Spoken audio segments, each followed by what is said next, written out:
Good evening, everyone. This is Brimster, and I'm going to play some Diablo 4 because I kind of can. I've just noticed that my OBS settings are a little off. What is going on? Can I actually change this while I'm in flight? We'll see how we go. Maybe I can. So I'm going to log on and I'm going to play some Angelica and try and have some fun with it.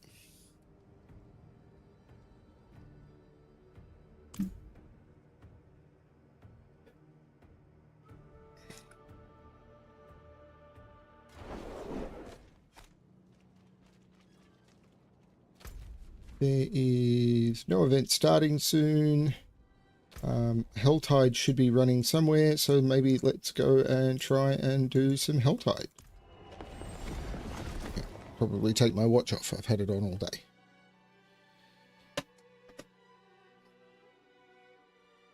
Been a little bit silly, and why shouldn't I be?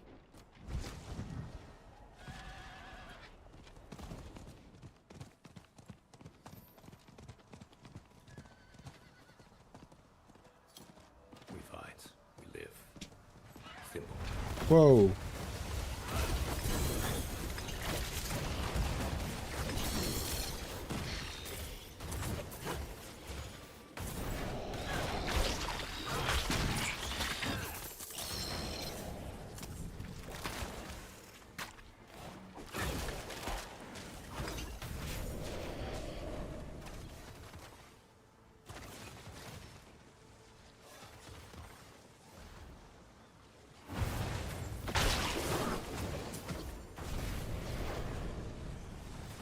Oh, this person is AFK, just Belial farming. Whatever.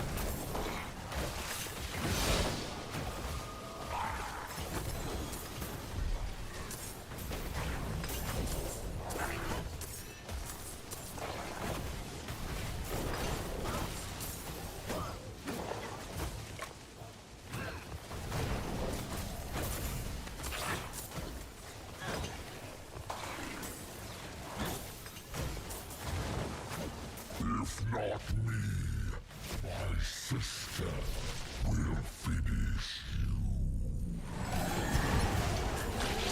Pain lives, I live. Where humans breathe, suffering spreads, and I feed.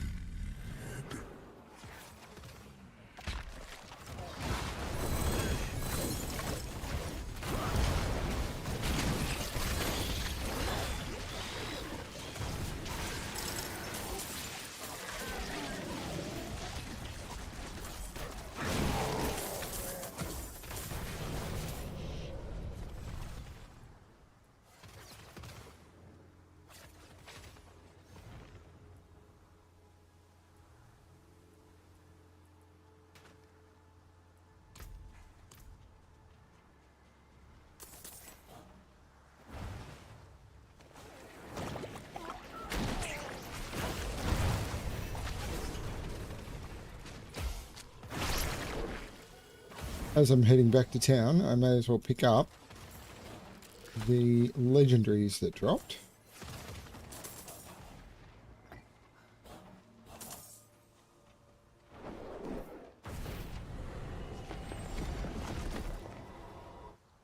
And why shouldn't I be?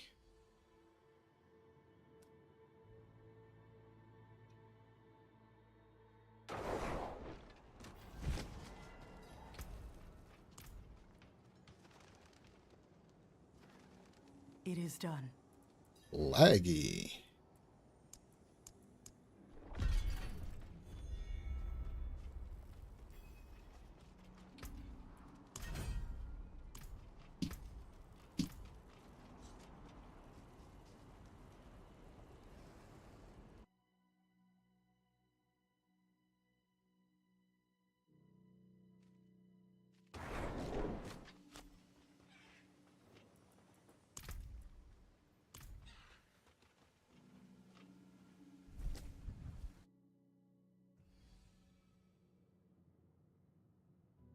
Spent a good day with Maggie before Maggie travels to Perth for 2 weeks.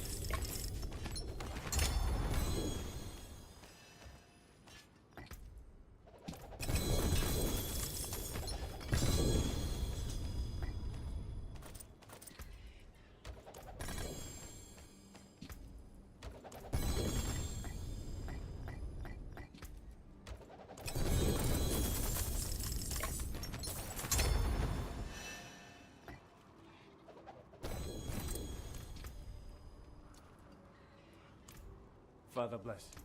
What do you need? Huh?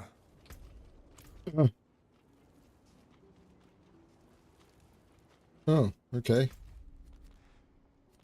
I obviously did that wrong. I lost my town portal, possibly when I went into the portal to the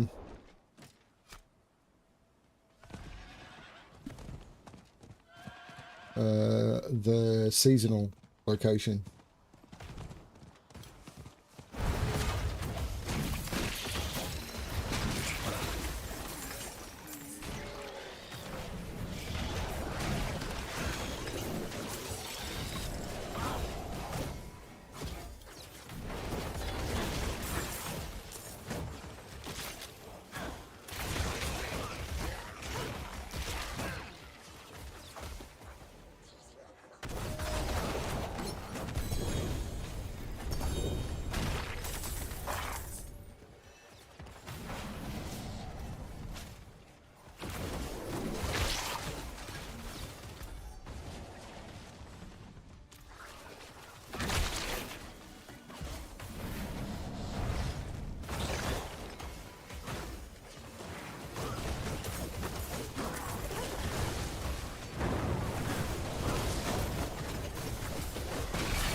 People do go to amazing effort lengths with this sort of thing to not play the game, don't they? One of the things I feel with games like this is it's about the journey, not the destination. But people, like, are so keen to get to the end game and then not play the game. It's like, what?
There's a few.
There's a few.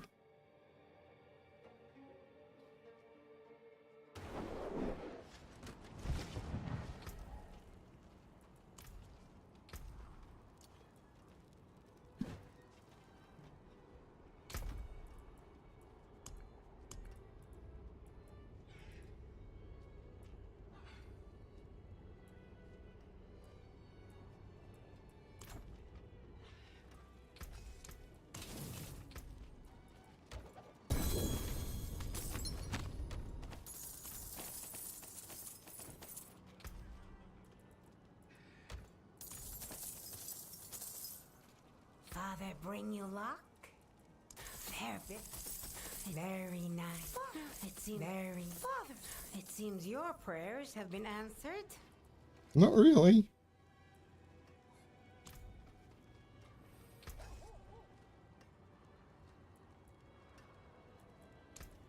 You can take what's left. Fair bit. It seems full back. Fair bit. It seems your full back. Very nice, but could be better.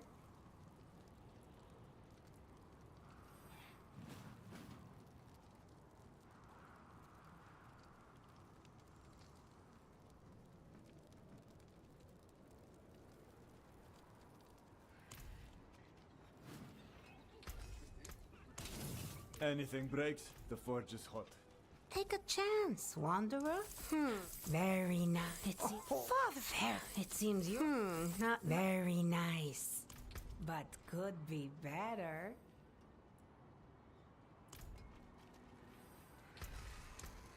Come back if you need work.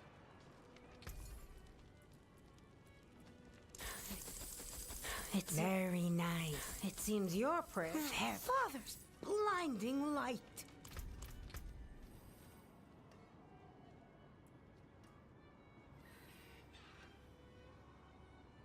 Hmm.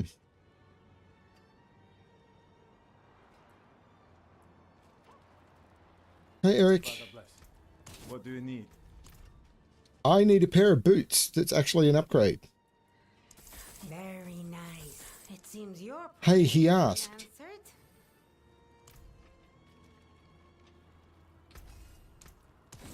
I spent most of today with Maggie because of the fact that she's going away.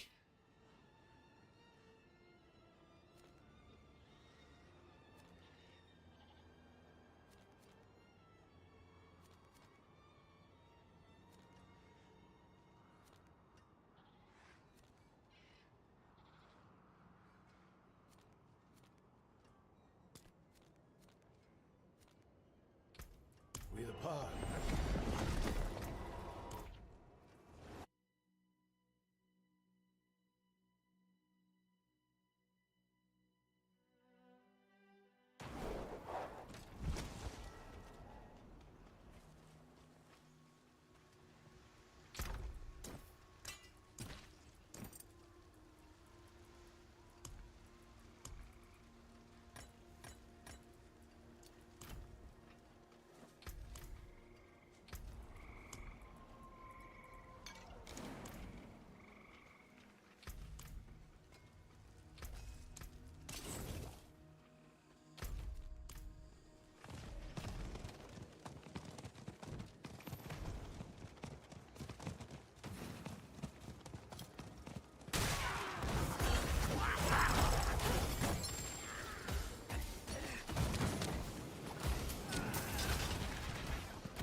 I normally spend...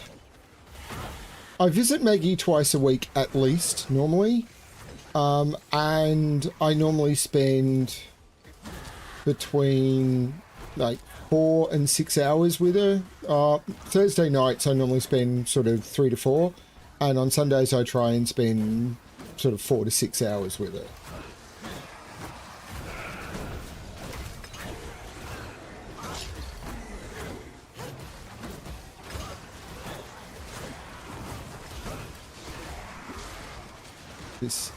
No, this has been going up.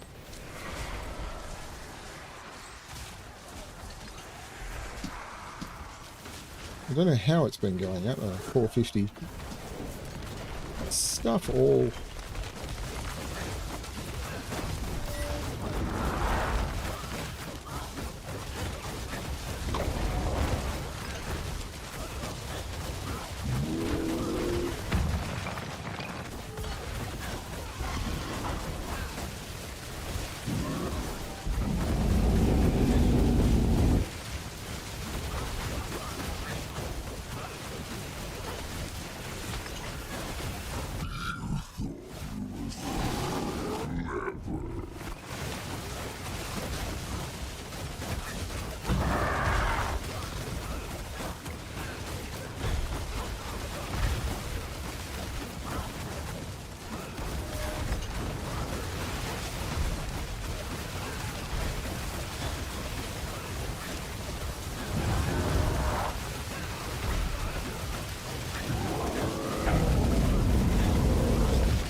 Yeah, I mean, visiting Maggie is an important part of my week.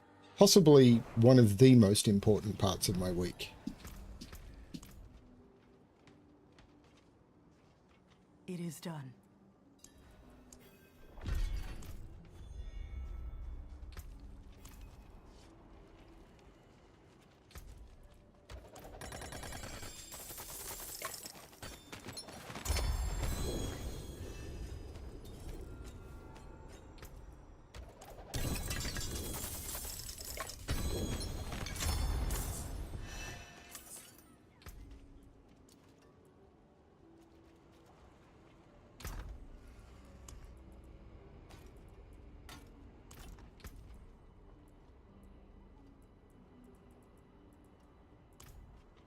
Need something forged?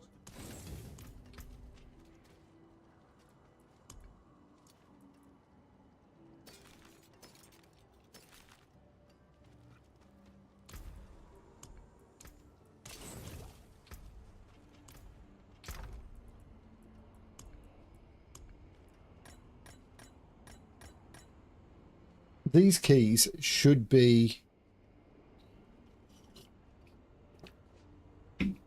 absolutely so the keys that are for infernal hordes and everything should absolutely be in a special dungeon key slots. They should have slots which are literally just tiny little icons in your dungeon key bag, and then your dungeon key bag should be, keys should be small, they should be like key sized, they should be tiny, and you should be able to hold maybe, 25 of them, but every drop should be sigil powder, and then you craft the keys you want. And you craft until you get a key you want.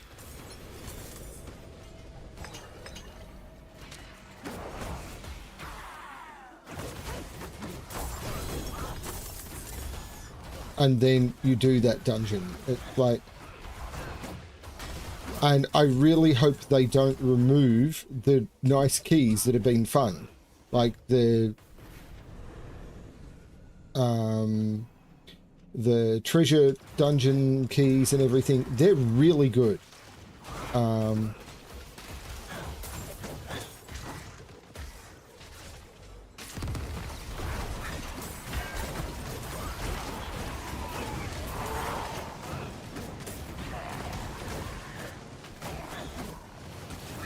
So Maggie and I had spent a bit of this year watching House together. I mean, she'd been watching House and I decided to join her for some of it. We didn't watch all of House together, but I probably watched about 40 episodes of House with her, and we finished House a while ago. And the question was, what were we going to watch next? And I don't know who recommended it, but the recommendation was Bridgerton.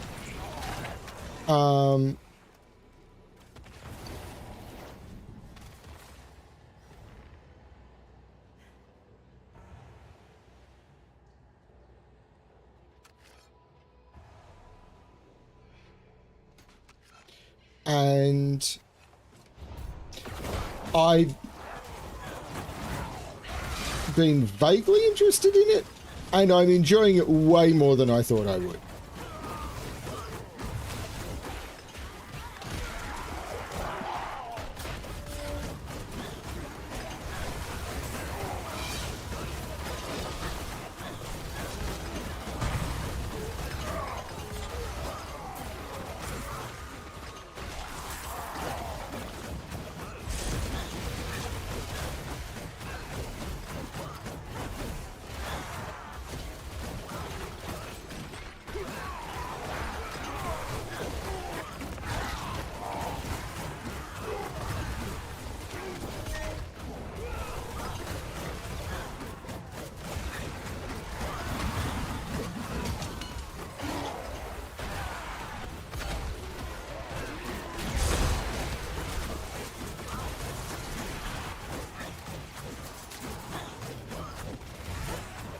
Is it high art? Absolutely not. Is it a lot of fun? Absolutely.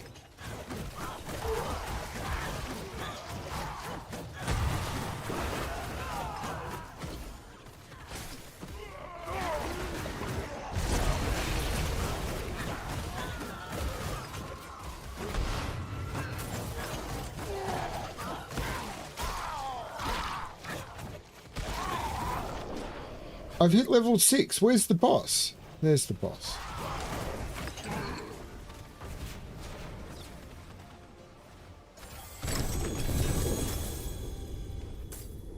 I got an escalation sigil. Excellent.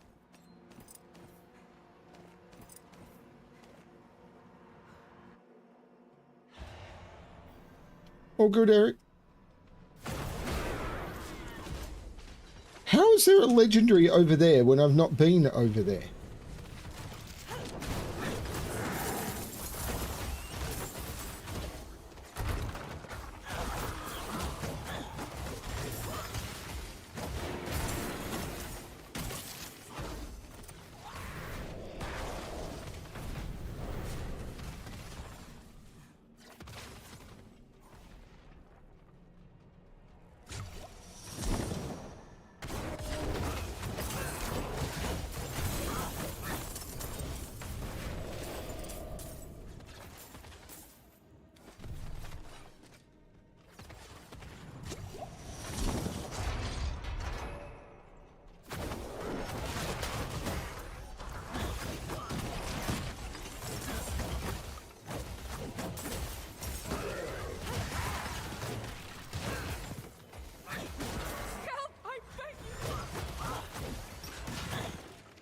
I'm helping. Can't you see all the dead mobs?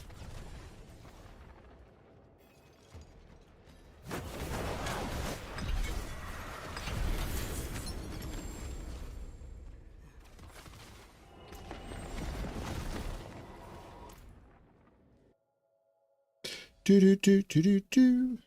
Do do do do do do do do do do do do do do do do do.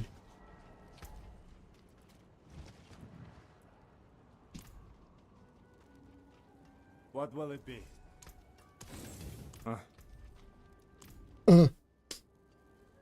All you have to do is say,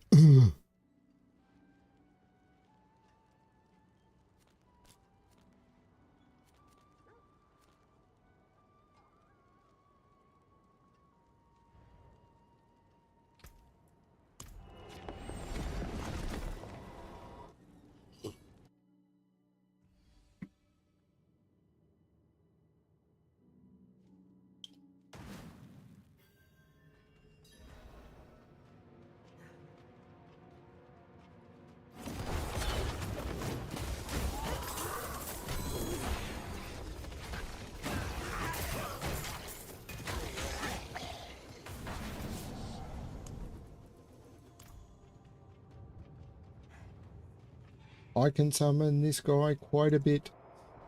Well, I can open the chest quite a bit. I can summon him indefinitely.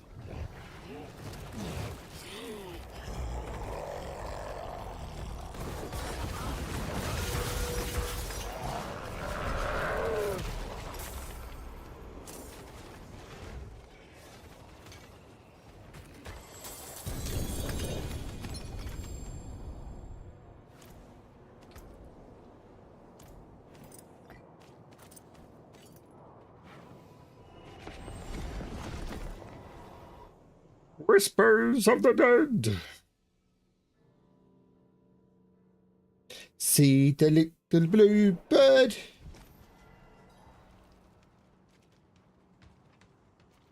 It is done.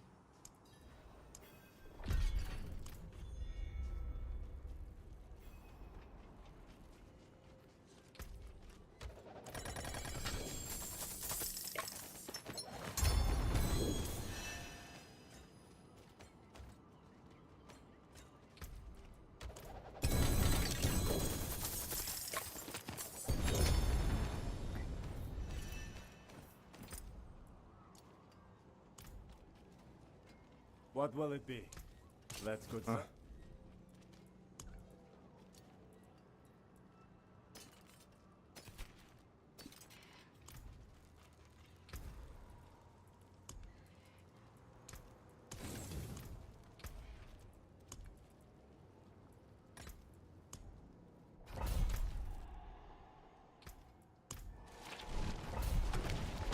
Hey Keith, Eric has had to step out for a bit. I, however, am here. Hello.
Okay, for a first wave of something not special, that was ridiculously...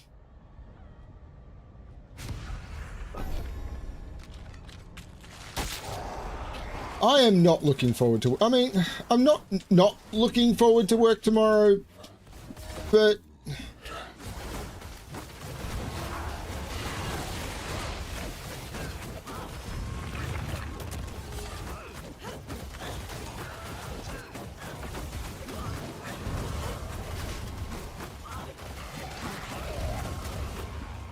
I'm definitely in a part of my life where if I could afford to retire, I would.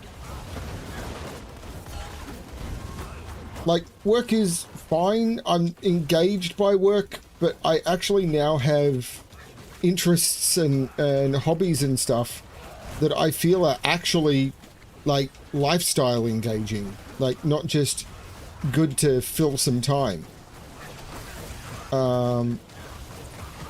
That I don't have enough time to do anymore. It's a very weird place to be.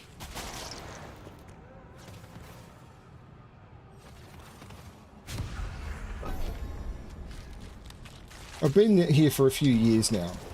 Like, I reckon 5 years ago, I definitely wouldn't want to retire, but I'm not financially able to retire.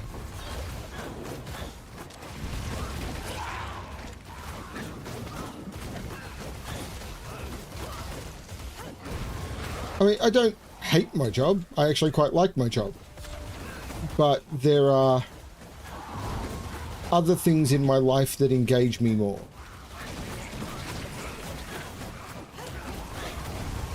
I mean, I've always been a work to live, not a live to work sort of person.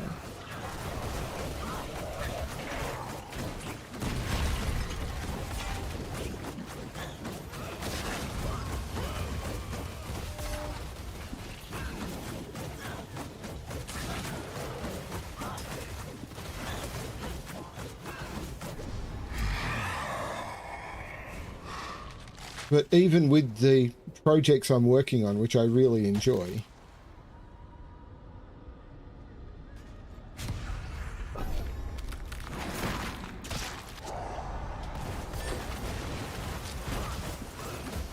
You still believe in victory?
I'm not sure what your age is, Keith. I'm not sure what your situation is.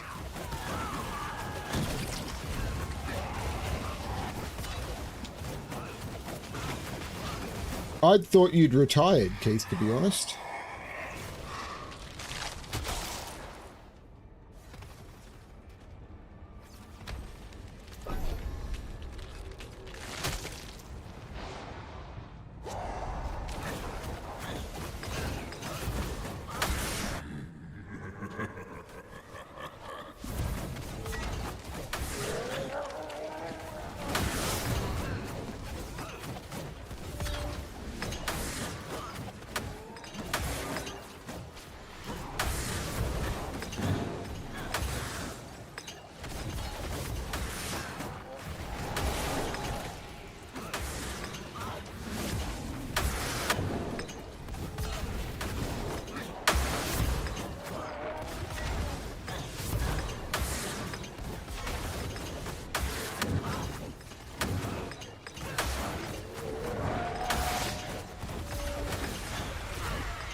That's an awful lot of aether laying on the ground.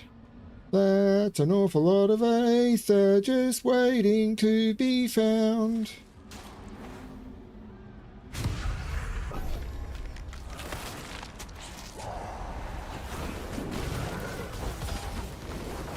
Open its flesh. Tear out its living soul. Ha! Joke's on you. My soul's been dead for a long time.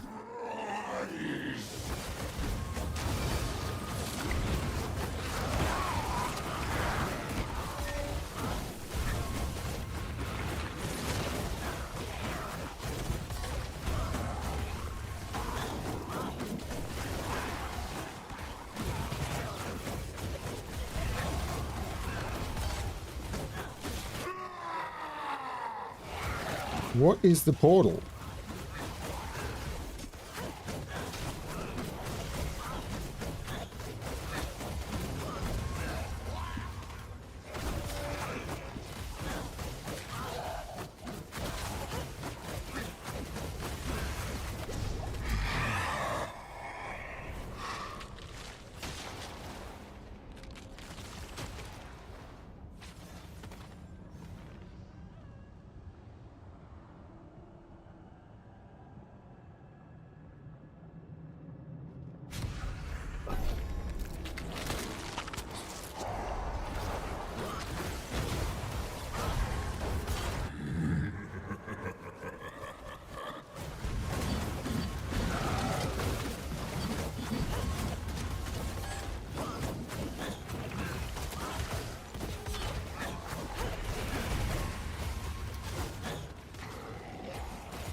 Shall deliver judgment.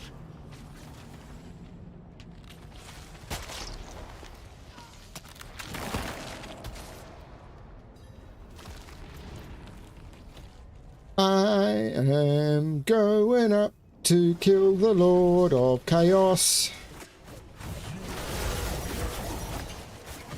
But I blinked and I missed it.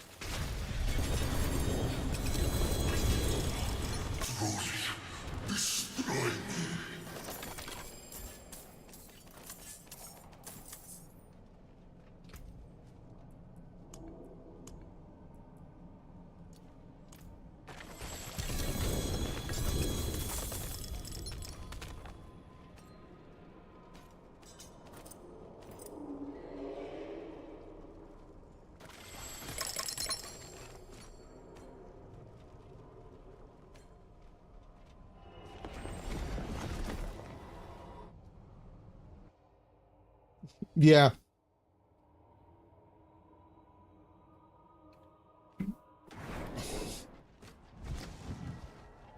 The scary thing is in IT, how many people of our age group are in seriously high demand because of the fact that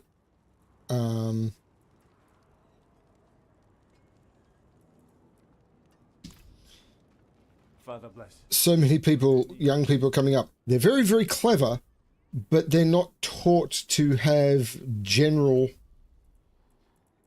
skills anymore. And it's becoming a real problem.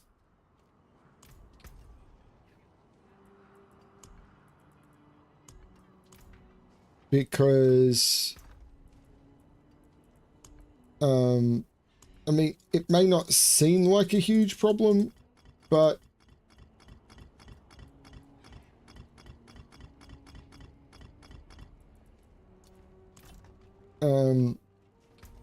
the issue that's being faced.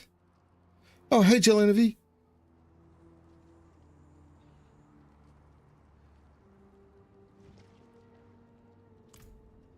Oh, damn. I would have asked if you wanted to do some stuff together. But if you've got, I'll get some sleep. Well, I suppose that's more important. I mean, I'll be going to bed in a couple of hours myself. But I wanted to do some Diablo just to basically do something a bit different for a bit. I've been mixing up my gaming a bit, which has been fun. I'm actually going to do a quest of some type. Particularly city.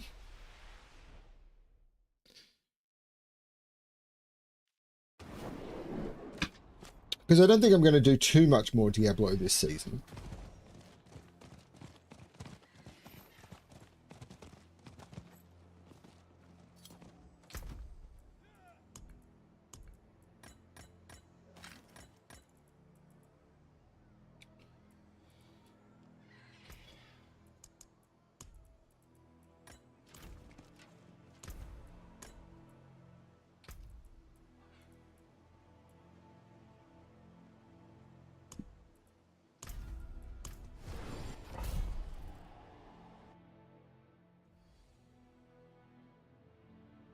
I think I'm going to spend a large chunk of time playing other things, and I should have looked at the map and didn't. So, clever Brimster. Brimster's being smart again. Where's the... There it is. Brimster's being smart. SMRT smart.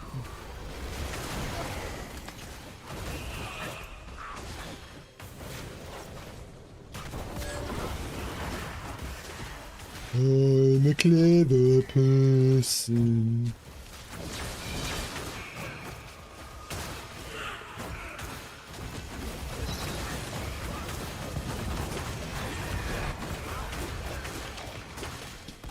I have got the brain.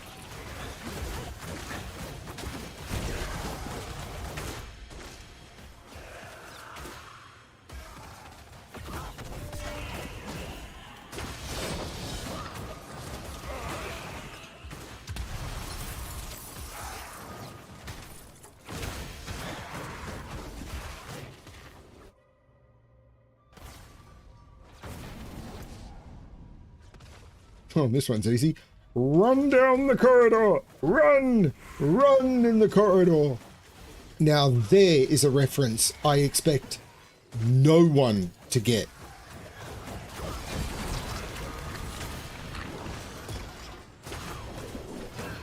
Man, I'd love it if someone could get that reference. But it's not gonna happen.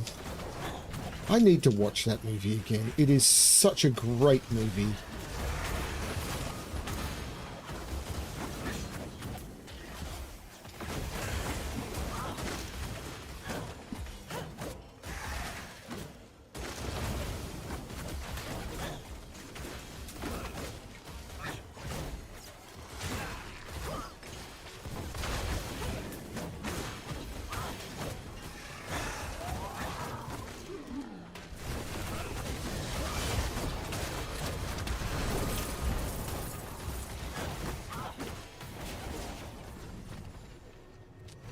No, run! Run in the corridor is not alien.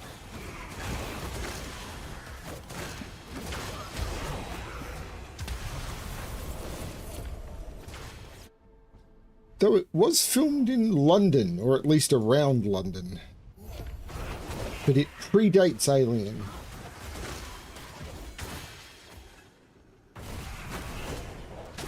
And yes, I know Alien was made in 1979.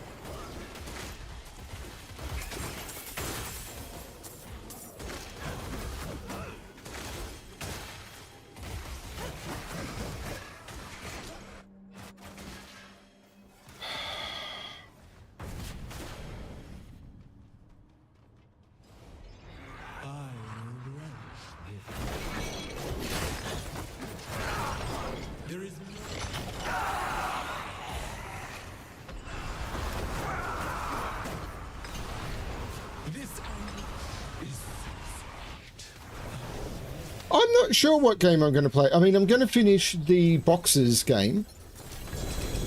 That is definitely a thing.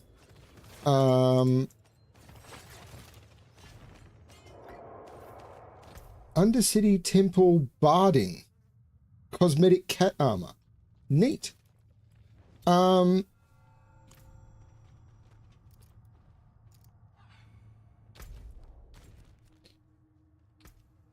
So I'm going to do a little bit. I'm very tempted, and on my playlist for crikey, like over a year now, has been Prey, the 2016 game Prey. That's been on the list for a while. I really want to play the original BioShock. That's been on my list for a while as well. So there's a few different possibilities. I also picked up the Seance at, I think it's Blackthorn Manor, which is a puzzle game that I'm very curious to try, so that's on the list.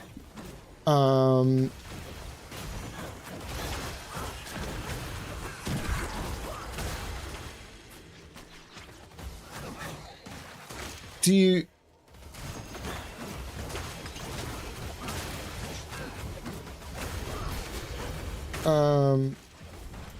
So yeah, there's a few different options, and I'm not sure which one is going to grip me the most. I have been doing some recording or audio recording of some solo role-playing, some of which I don't think I want to release. I think I'm just going to keep it for me, because it's been a little bit haphazard and like not great. So probably keep that just for me. I don't think it would be interesting for other people. It doesn't really go anywhere. It's more me exploring the systems rather than me... Like, some of it just doesn't work. A bit like making a puzzle that sort of, as you solve it, you go, this isn't very good, and you don't release it. I've done some recording of some stuff which I think it's like, you know, this just didn't work. I don't think I feel the need to release this.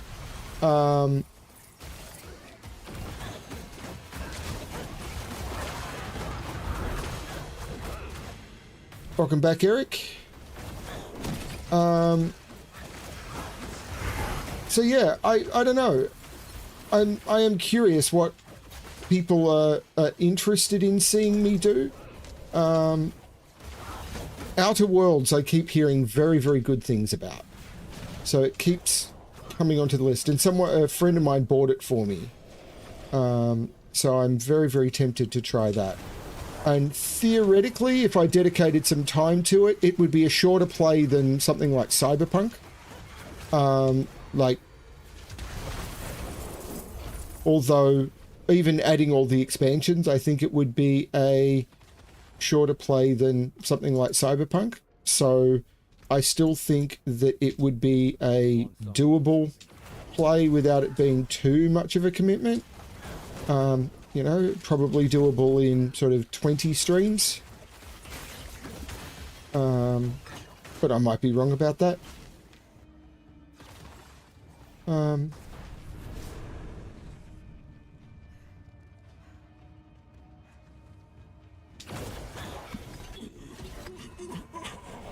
That was not Andariel.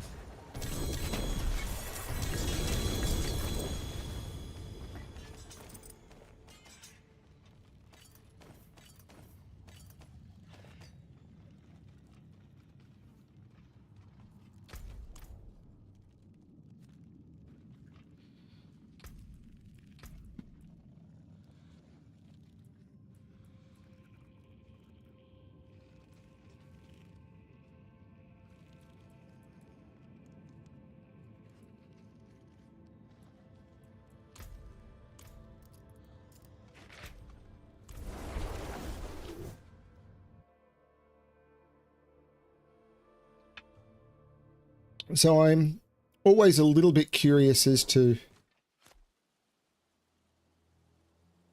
Yeah, I did not... The Witcher did not go well for me. It really didn't. And And there's been part of me that's been tempted to go, well, I could put Witcher into story mode, which is where the combat is ridiculously simple. And since then, I've got better glasses and I've improved my screen and everything. But there's other games that I am interested in too. I really, really, really, really, really should finish Plague Tale. So what I might try and dedicate myself to doing this month is re-watching my stream of the first session I did of Plague Tale. I don't remember what distracted me from Plague Tale. I think an event started. It was either a Diablo season or a Warcraft event started, and it distracted me from what's going on. Did that actually complete? I don't know, but I'm moving on. And it distracted me from continuing with Plague Tale, and I really should try and finish that, because there were elements to it I didn't like too much, but I wasn't hating it, and there were elements to it that I really enjoyed. Like the second day, it's broken into chapters. Chapter 2, it was like, but chapter 3 was great. I remember coming out of chapter 3 going, ooh, this was good. So I should return to that. There'd been a few other games that had been recommended to me. I remember I got 2 recommendations at once. Once was Eastshade, and once was The Eternal Cylinder. And I was told that The Eternal Cylinder would be one I'd really enjoy, and Eastshade would be one I might enjoy. I mostly really enjoyed Eastshade, and The Eternal Cylinder I did not, and I never returned to. So recommendations don't always go great for me, but the person who recommended Outer Worlds to me has known me for 30 years and knows the sort of games I seem to enjoy. So I'm hoping that that will be a recommendation that holds water. Literally, if I was able to play games full time and was able to make money off it and everything, I think I could play the games in my queue like 60 hours a week and not repeat and not get through them in 2 years. So, and I haven't gone massively overboard with buying things. Like a lot of the times people will recommend games to me, or I'll see games where I'm like, oh, that looks interesting. It's like, I don't need to buy this. Even with it being 80% off, I don't need to buy this. So, yeah,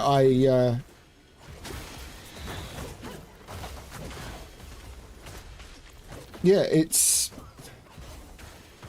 interesting to me what options are available and what I might like to play.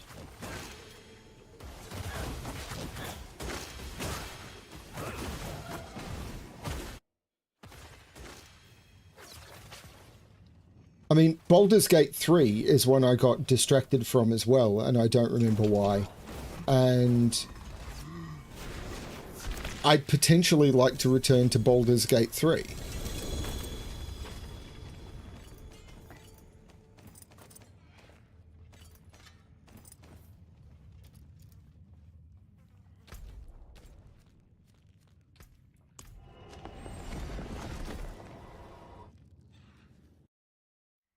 Because I barely got into the intro. I played it for like 10 hours, and that game is way longer than that. I barely got through the intro. So if I did it, I'd probably want to restart that game.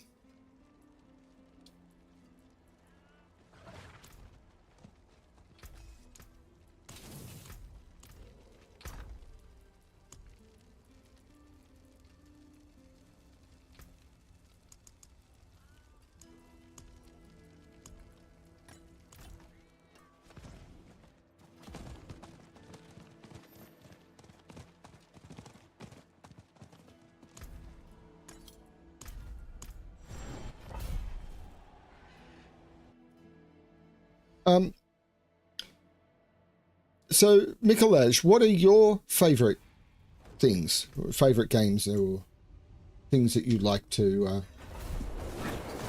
I believe you're I mean, you mentioned it, so I'm assuming you're a Witcher fan. And I'm not saying that the game was bad. I'm saying the game wasn't a good fit for me. Not being a good fit for me doesn't make something a bad game. Similarly, being a good fit for me doesn't make something a good game.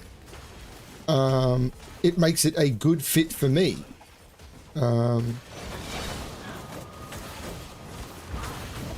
This is something I still find a lot of people struggle with.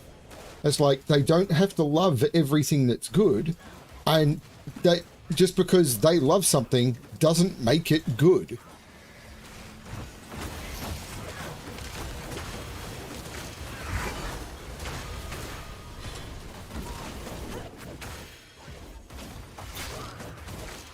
Not by default.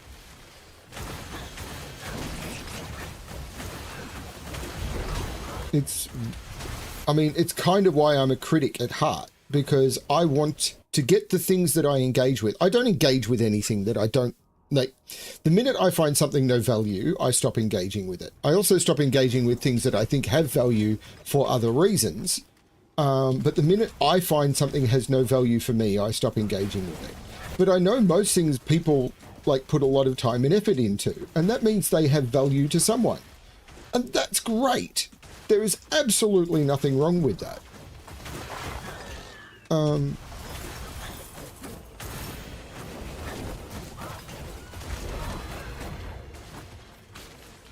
All I try and do is try... Ooh, I'm full of O-balls. I need to spend some O-balls. All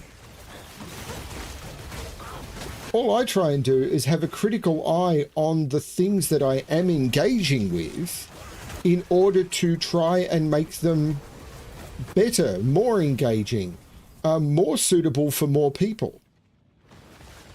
Which is why, and I'm getting back into the huge negatives again, why when people turn around and say, you were critical of my thing, therefore you're not allowed to engage with my thing anymore. It's like, I was critical because I think this could be better. Why wouldn't you want your thing? Why wouldn't you listen to other people's opinions on your thing in order to potentially make it better?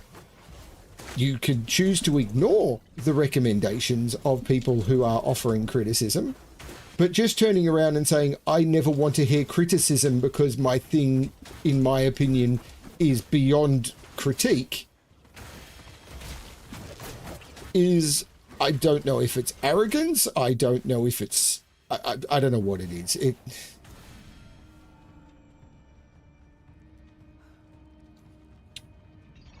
Accept the fear and the pain. But, I mean, even look at Diablo 4. Diablo 4 has had a lot of problems all the way through. It's currently in the best state it's ever been in. Mostly because people who've been engaging with the game, because they wanted it to be better, have offered a lot of criticism. That criticism has led to the game being in a better state now than it's ever been. It's continually improving. If Blizzard had turned around and said, we're never going to listen to criticism, and in fact, if you make criticism, we're going to ban your account, which is effectively what happened to me in the Sudoku world. It's like, you've been critical of me, so I'm banning your account. How would that help their game?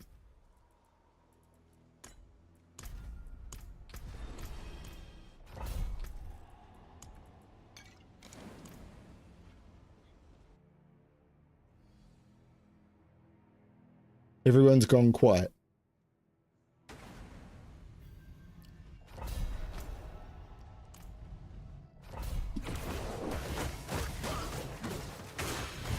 I mean, one of the things I will play this year is the new Diablo 4 expansion will be coming out. So that will there'll be a lot of story in that and everything. I'll probably play another Paladin. I may end up playing another Blessed Hammer Paladin because I'm really loving this build. It will come out, I think, in April is the announced release date. So I will probably dedicate, 3 or 4 weeks when that comes out to playing the new Diablo expansion, maybe a little longer. Might try some, there'll be another new class as well, so I might try that. So there'll be the Paladin, which has already been released, and whatever the new class that comes out is. Yeah, that sounds fun. Ooh, this is another short level.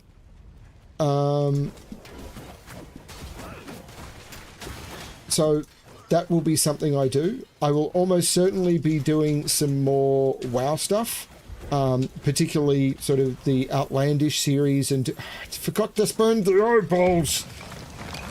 Doing some more questing through Outland and doing all of the quest stuff. That will probably happen. I would like to sort of do that a little differently, I think, or at least tone it down a little. I'm not sure how I'm going to manage that. Don't know what the routine for that's going to be yet, but I don't want to completely give it up. There's a whole bunch of new stuff in WoW that I am interested in, but I don't think I'm interested in to the time commitment that it would require. So, like, I don't want to give up the other stuff that it would take. So I'm thinking that that might be a possible no.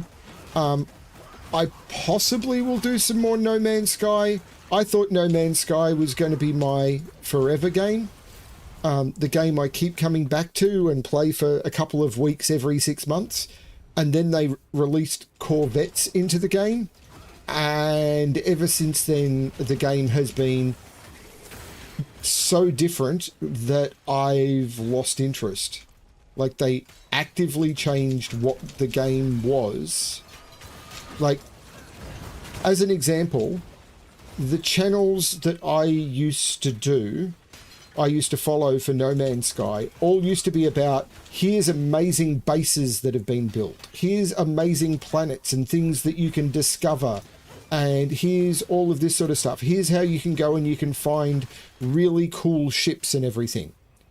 Since they released Corvettes into the game, every single thing that has been on those channels has been, here's a really cool ship that someone has built.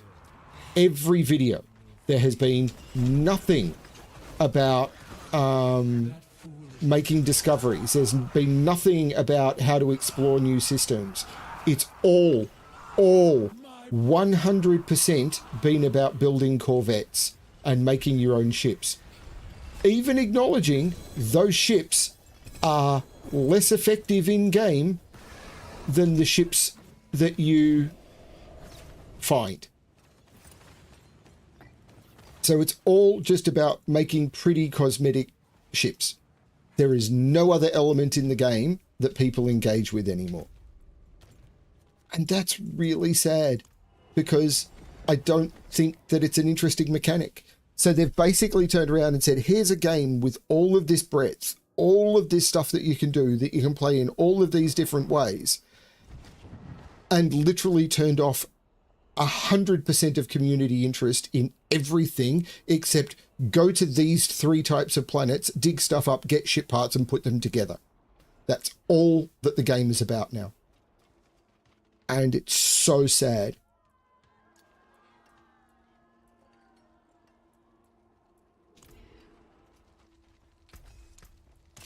Stick to the trees and keep Like, safe. so terribly sad. Oh balls, oh balls, oh balls, oh balls.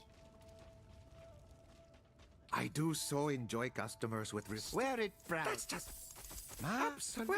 It's I do so love. You won't find another one of those so easily.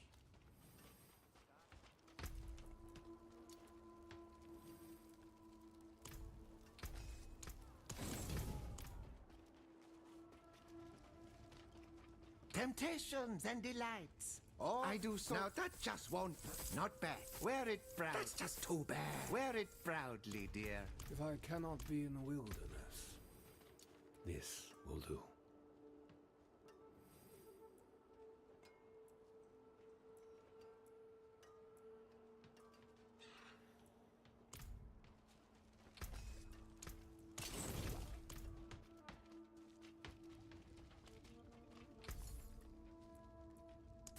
Everyone's gone incredibly silent. Wear it proud. I've obviously said stuff that people don't like. Won't do. Here, try another.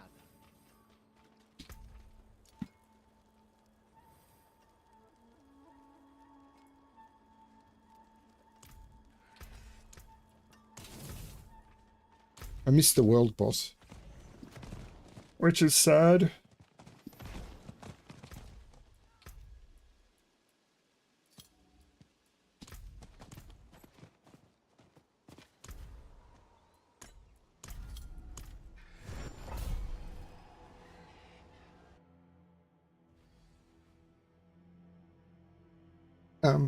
So their sequel game, Light No Fire, is actually a game I haven't removed from my wish list, but I believe that was due for release either this year or early next year, and I'm no longer excited for it. Like, I'm not following any of the information that people have or anything.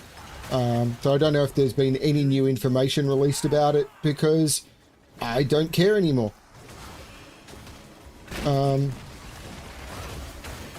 The thing that Corvettes taught me about No Man's Sky is, they're trying to train their player base, and they've successfully trained their player base to be more interested in making pretty things than in the exploration side of the game, which is what No Man's Sky was originally about.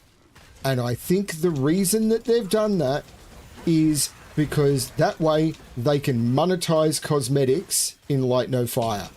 Like, you can build your own X's, and in order to get that, you can come over here to the shop and buy stuff.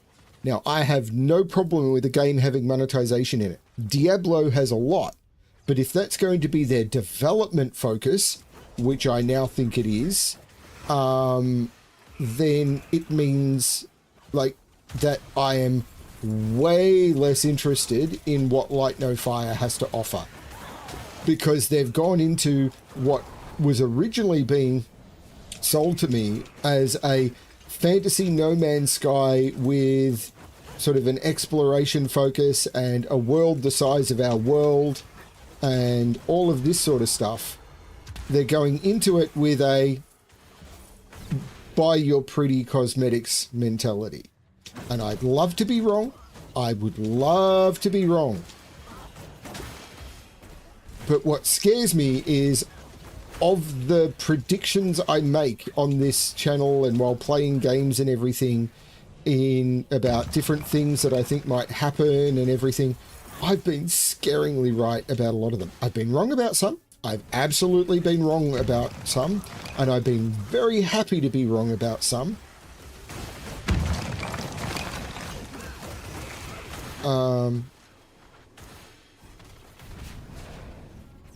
Have a good day at work, Eric.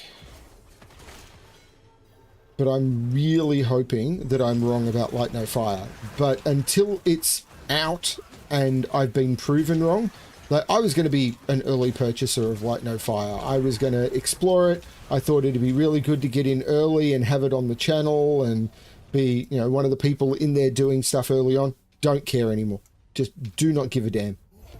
They've ruined that goodwill with the latest big update to No Man's Sky. Now they've got the option of, okay, we're releasing new content in No Man's Sky and we're going to deprioritize Corvettes.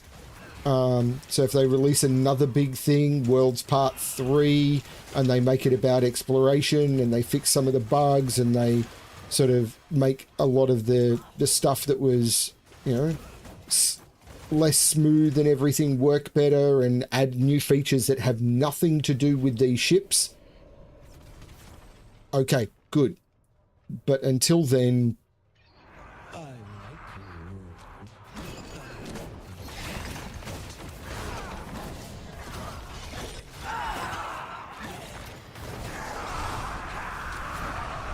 but yeah, with Prey being a 10-year-old game now that has been receiving rave reviews that whole time, I made a mistake with Blueprints. I absolutely made a mistake with Blueprints. And I know so many people got huge amounts of value out of it.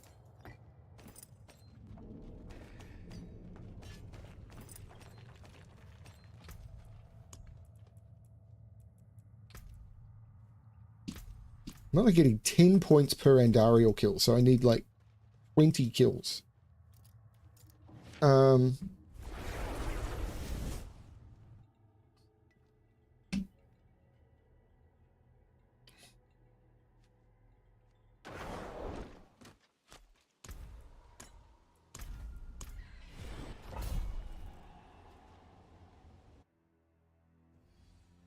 I know that a lot so mentally taxing and emotionally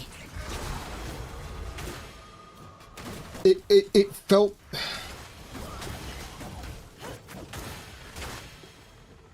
emotionally abusive. Not emotionally abusive in the same way that the original PoE 2 stuff was. They've improved some of it, but not all of it. But it felt emotionally abusive. And I know that many people made it their game of the year. And I was really surprised about that. And I think it's because it was novel and so many gamers are used to being emotionally abused by games, I suppose, that when a game goes out of its way to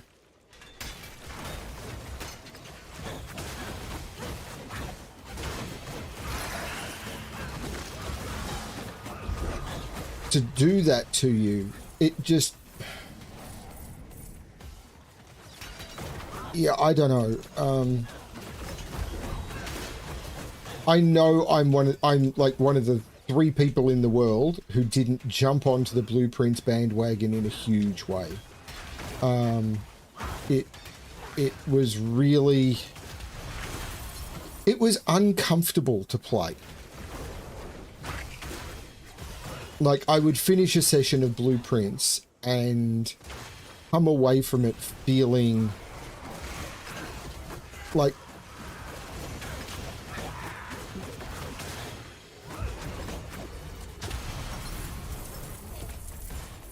a game like this turns around and says, in order to complete your objective, like with this, it's like, oh, in order to complete my objective, I need to do 20 more of these Cuirassed Undercity runs. Oh, okay. Fine. Great. That's me making a time commitment, which I can choose to do or not to do, and the choice is mine. With Blueprints, it was very much a case of, here's information that may be the solution to the puzzle, but may not. You need to test whether that's the solution and whether you're correct or not. But every time that you want to test that solution may take you 20 hours. And if your solution is wrong, that will be 20 hours that you've spent trying to test a solution that is wrong, where you have no way of knowing, and it may take longer than that.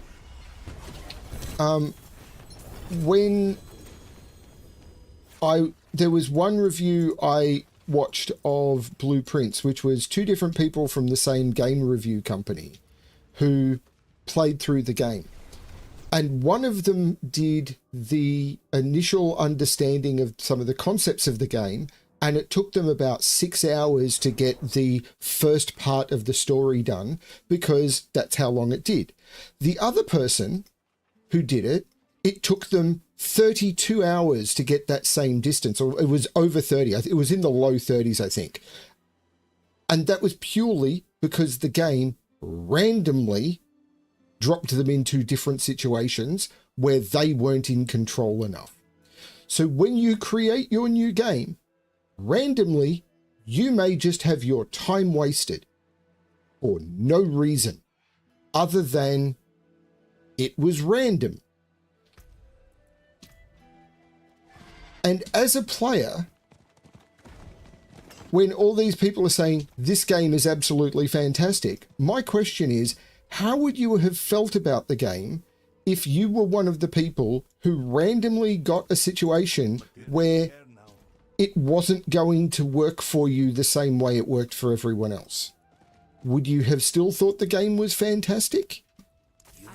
Or is it, do you like the game because you were one of the people who were randomly blessed with a good playthrough?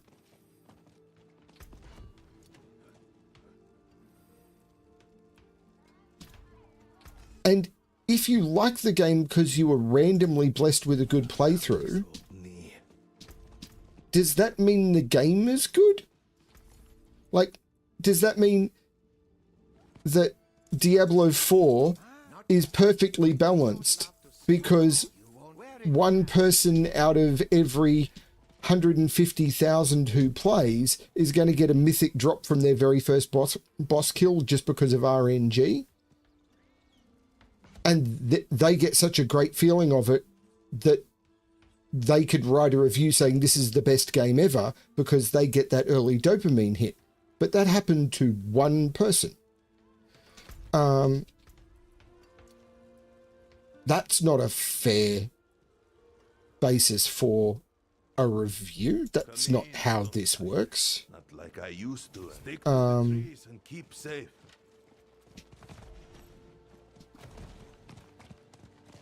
Yeah, so my experience with Blueprints was bad.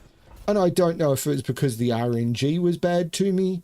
I don't know if it's because I made bad choices, but the game has no input on that. It doesn't turn around and go, oh, you made a bad choice, therefore your game is bricked. No, it turns around and says, play another 150 hours and see whether you can get as far as other people. And if you can't, well, why did you make that decision 120 hours ago before I gave you the information that decision may be wrong? I'm sorry, what?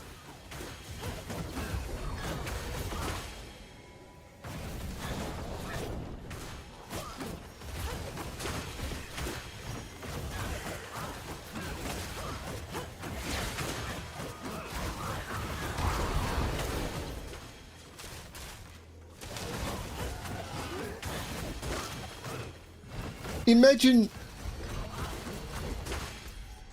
I mean, I put it this way. Imagine going on a date with someone and the person turning around and saying, I'm not going to tell you what we're going to do. I'm not going to tell you where we're going to go.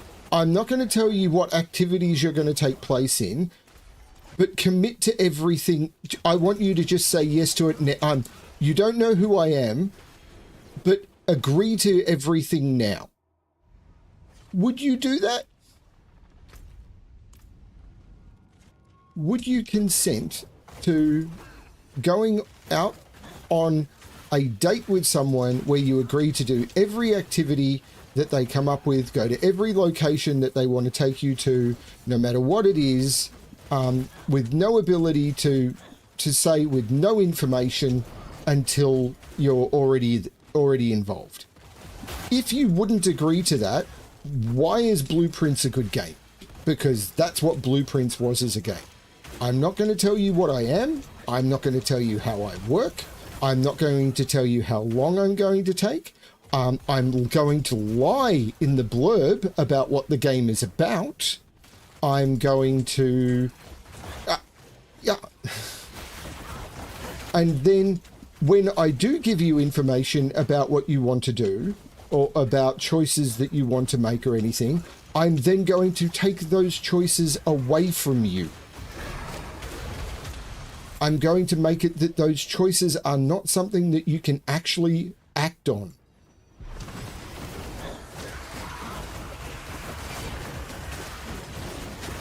What a phenomenal game. It is non-consent, the puzzle game. And people loved it. I don't understand why.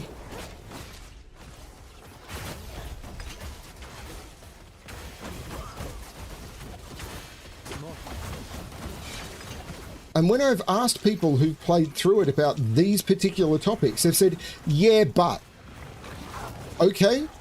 Is yeah, but a valid defense of non-consent on a date?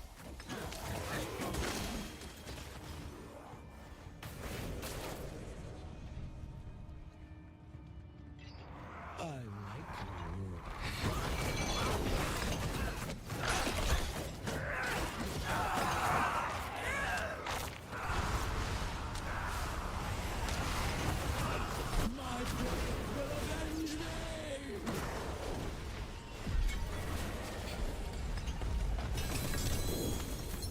Yeah, very strange game that I do not understand why people were so enamored with.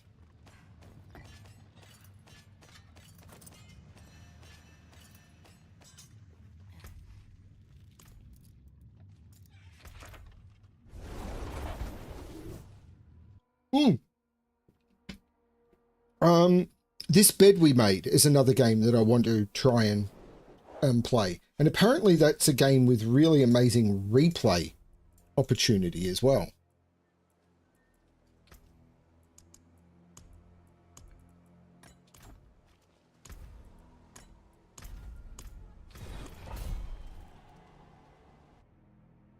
I've absolutely pissed everyone off, haven't I? Like, no one's watching anymore.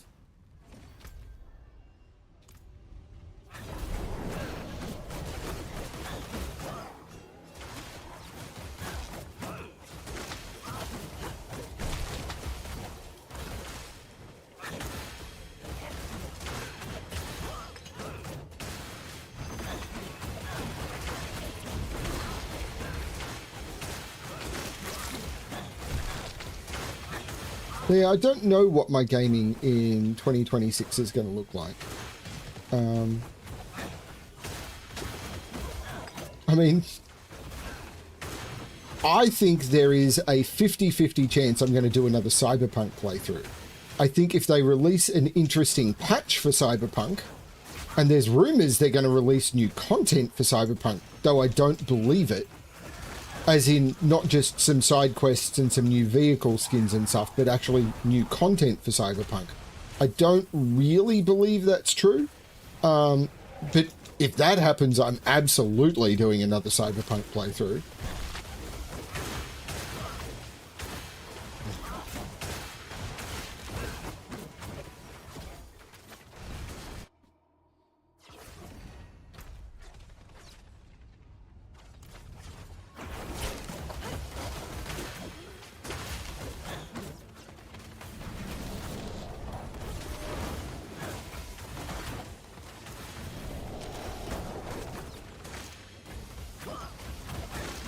I mean, I'd like to finish Just Cause, but I've been doing other styles of brain dead game instead. I'd like to play some Fallout. At one point I played a bit of Fallout 4 on the PlayStation, and my PlayStation save game bugged out, which was unfortunate. And I'd like to try it again on PC and see if I can play it without it bugging out. That would be great. Well, that didn't work either. But I'd like to play some Fallout. But again, it's like, how do I fit in everything? Because there's the Bioshock games, there's the Fallout games, I've got some fantasy games I'd like to play. There's so many games that I'd love to do.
will avenge.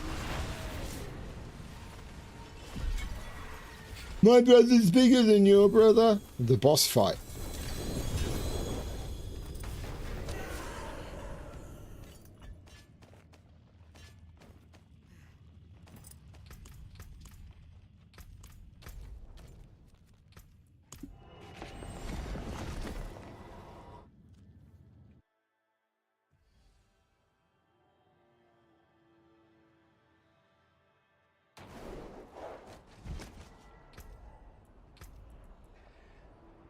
Oh no, I'm going up a little faster than that.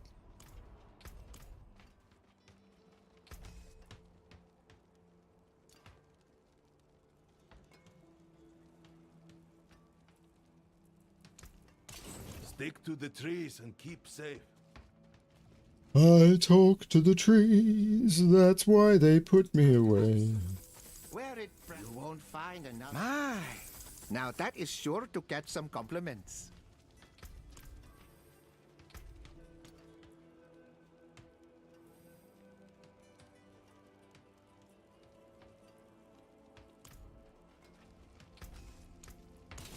I talk to the stars, but they never hear me.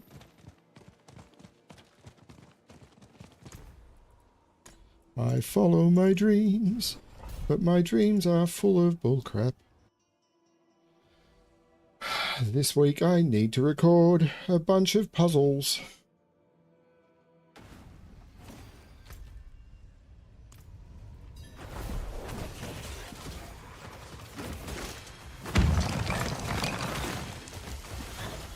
I mean, I'd like to know what are the things that I've played that people enjoy the most and what things I play that people enjoy the least.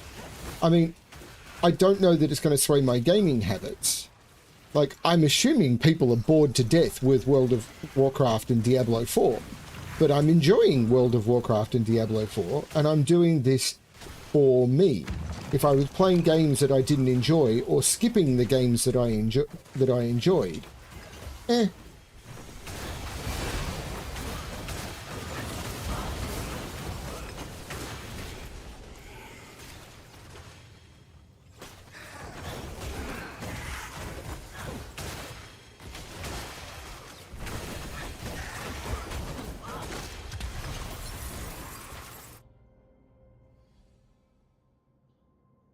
do do do do do do do do do do do do do do do do do do.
Oops, I came the wrong way. I went the wrong way towards the portal. But I got here in the end. Time is no longer a concern. I will watch this. Oh, that's what I should do. Tomorrow I'm going to have a toasted sandwich with ham, cheese, and relish.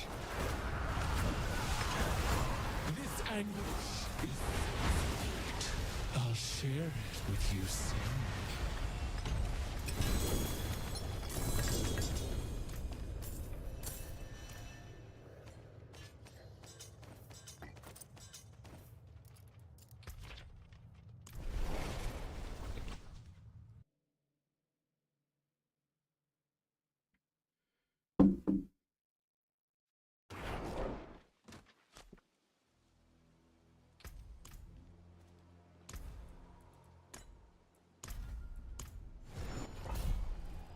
Here we go into the Undercity.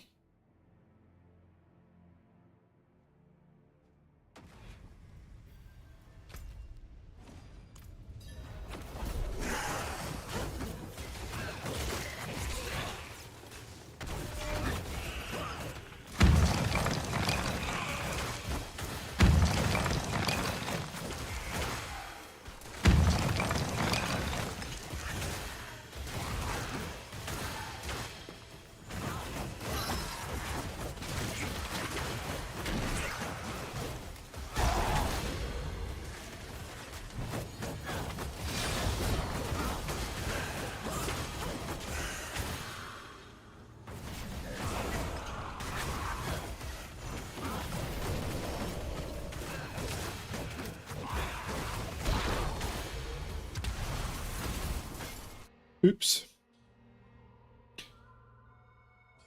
That's okay, Keith. That happens. I've been ranting about games. It's what I do. It's all I do.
Okay, interesting.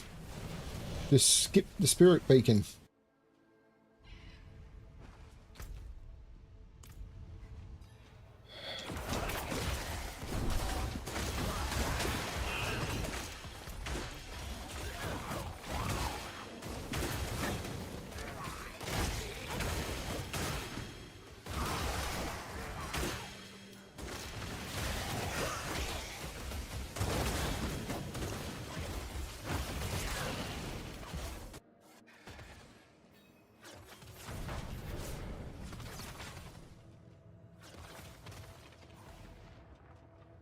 Well, I didn't foreshadow that I was going to bounce off PoE 2. I mean, I spent, what is it, $150 US on it.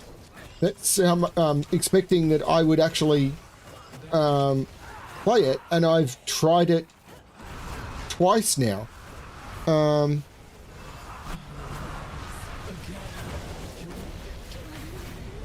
So, I don't think it's constructive and destructive criticism.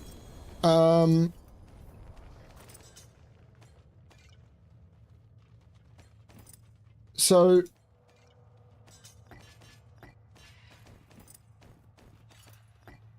there's criticism just to be critical. Yeah. This thing sucks because I don't like it, or you know, or anything like that. Constructive criticism, and I'm not always constructively critical, because I don't always have a a way to improve a situation, and I fully acknowledge that. But often when I'm critical about something, I try and be in the phrase of, this is the thing that is causing me to have negativity about the thing that I am interacting with. Here are the things that are rubbing me the wrong way.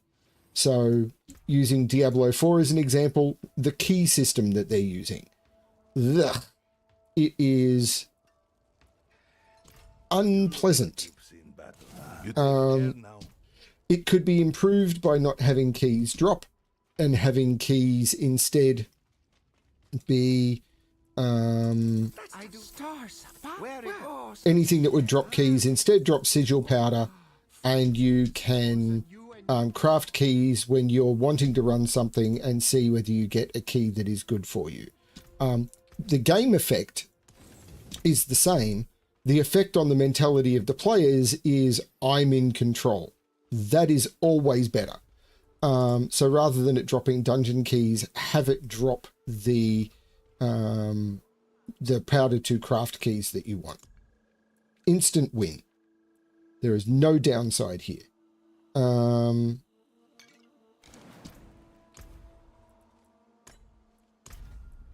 PoE 2, I didn't know I would bounce off as hard as I did because I didn't know anything about it until I bought it and tried playing it the first time. I agree that both can be very critical and both can be unwanted by people who don't want to improve. And accepting criticism requires maturity. And not everyone has it. And it's very hard to accept criticism. Now, I look at the YouTube comments I get, and some of them get removed from my puzzle channel. They sometimes get removed from this channel as well, because this channel gets a lot more just raw hate. Like, this is the channel where I think the bots come in more and just do the messages that don't get picked up by the that get picked up by the YouTube filter more. I mean, both channels get stuff that's picked up by the YouTube filter, but the puzzle channel, there's always people who come in just to turn around and call me an idiot because I didn't see something as fast as they did. And they're not like, oh, you saw something in a different order or anything. It's always, no, Brimster, you're an idiot because there's no, here's how you could do things better or anything like that. It's just, you're an idiot. That's criticism, but it's not helping me. It's not helping other viewers. It's not even turning around and saying what is wrong with anything. It's just, you're an idiot because you didn't see a deduction. Like, you may think, you may not want to keep watching me because you think I solve in a way that you don't like. That's perfectly reasonable. Valid criticism would be leaving the channel and not coming back. That is perfectly valid criticism. Insulting me isn't. Because that's not criticism. With PoE 2, what I was trying to do is I came in hoping for certain things. People were saying it's going to be a harder ARPG. It takes more time. It takes more commitment. You need to learn more about the mechanics. And I was like, you know what? I'm interested in giving this a try. I'm probably not going to get, because of time commitment and everything, I'm probably not going to get as far into it. I'm not going to get hard into the end game, but I'm curious to see what it's like to sort of play through the campaign and stuff. And what I learned was there's no interest in that from the game development company or from the rest of the community. It is, you are playing the game for many hundreds of hours every few months, or you're not playing at all. Because, when I originally reached out and said, this is my first time, when PoE 2 was new, I turned around and said, I've not played PoE. I'm just trying to explore it and learn it on my own. Can someone explain how this works? And I got 2 types of responses. One was, if you're not following a build written by a professional, you're playing the game wrong. And the other one was, if you're not already in the PoE community and don't already understand the systems, you shouldn't be here. So the community doesn't want you. The game developers don't want you because there's no systems in the game to teach you these systems. They just assume you knew them. Now, I understand the game was early access. So it was like, okay, game is early access. It doesn't have this in it yet. Let's go and reach out to the community. But the community doesn't want you either. So, okay. What I'm learning is this is a game that does not want people... They got my money. At that point, they didn't care. They was like, oh, thank you for buying the game. Please don't play it. Okay, I won't. Because there was nothing in the game to help me understand how to play the game. And it was literally just follow a build guide. And it was like, I went into PoE hoping to not just do that. If I wanted to turn my brain off, I've got Diablo for that. Diablo is a much better game for that. Warrior.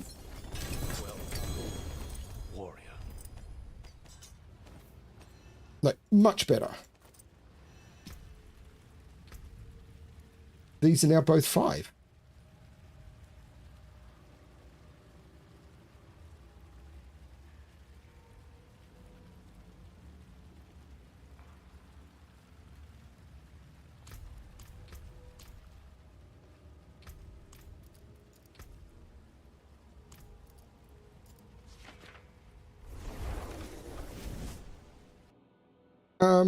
So normally when I come up with criticism, I try and turn around and say, this is why I don't like it. Specifically, this is why I have this criticism.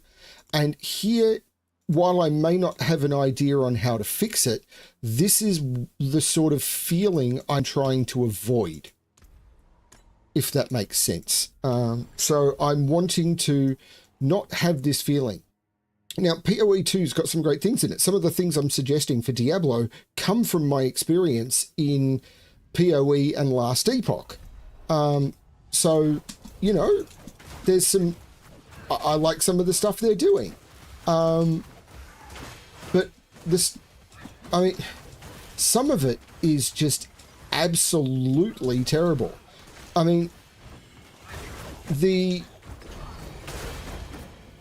trading system that was in PoE, which I turned around, I was very, very impressed when they fixed it. When they fixed the trading system, that was the thing that made me say, okay, I'm ready to return. Because when I stopped playing PoE 2, is when I turned around and I said, I put my money where my mouth was. I turned around and went, okay, this is a company that actually is actively abusing their player base. And my evidence for that was the trading system, which I still think is broken in PoE 1, which was the game was based around trading.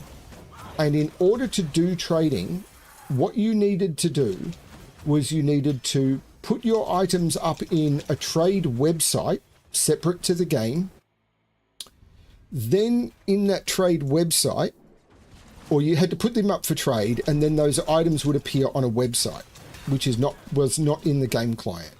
Then what you needed to do is use that website to generate a message that you could send to the player whose item you'd want to buy. Go into the game, send them an in-game message, group with them, and then meet them up and trade the item for the price that was listed, and hope that they didn't use some of the built-in game systems that allowed them to change what they were trading with you. Like in Diablo, where you've got the put in the items, it's like, I want to trade with this person, you'd put the trade in, and then you would like lock in the offer, and then once the offer is locked in, you then have to accept trade on top of that. So there's multiple acceptances in order for the trade to work. In PoE 2, apparently it was possible for you to turn around and say, I'm putting in this trade offer, and just before you hit accept, I'm changing what's in my trade window, and you don't get what I actually promised. To which my response is, no, you don't. You've got thousands of hours sitting waiting for trades to complete, because the only way to complete trades is to sit in game. And I thought, PoE is never going to fix this, or Grinding Gear Games is never going to fix this, because this is their player engagement stat. Now, I've noticed two things since they added the trade system where you can put items up for sale and you can engage with someone's trading window when they're not there. So they list it for a price, and then you can actually go and you can get the item, buy the item out of their trading stash without them being there, which is exactly what I said they needed to do, or something like that. They needed a trade system that was automated. And I said, that is something they did, and I thought they would never do it, because it would mean that their player stats and their amount of play time would absolutely plummet. Two things have happened. One, I put my money where my mouth is, and I said, okay, I'm going to try the game again, because they fixed the thing that I said I thought was abusive of their player base. The second thing I've noticed is the amount of playtime since they implemented that registered in Steam. If you look at the Steam stats,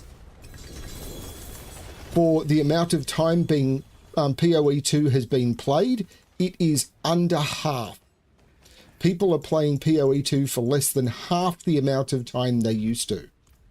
I wonder why.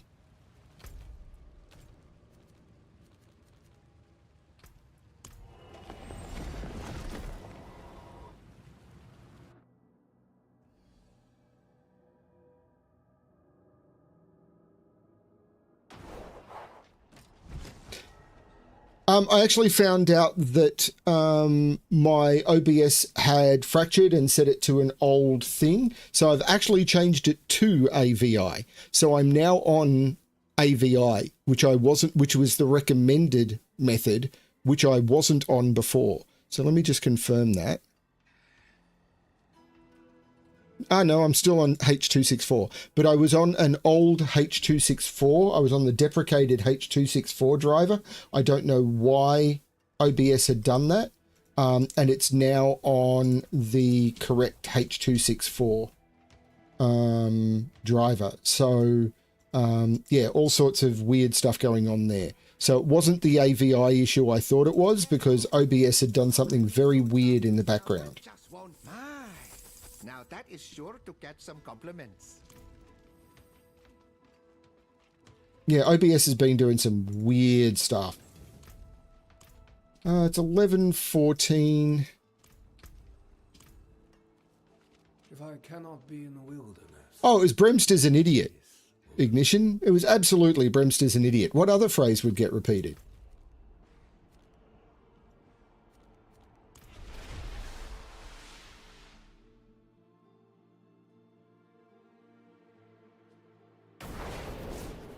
So I went back to PoE 2 and I played it for a little bit longer. I definitely didn't hate it. But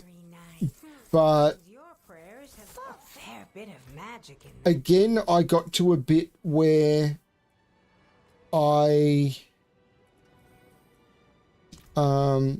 was struggling to progress, and I discovered that basically I hadn't gotten good drops. There were a bunch of guides. I wasn't really following a build guide, but I was following something a little bit closely, but not very closely. So I ended up switching to that. But when I looked at it, the build guide, I looked at some of the things that were good drops for and good stats to get. And I hadn't got very good drops at all. Like, I was getting a lot of items, sort of, but none of them with the right stats. So it was like, okay, it's really hard to even get the base stats that you want. And the other, so I was sitting there with gear that was not very good.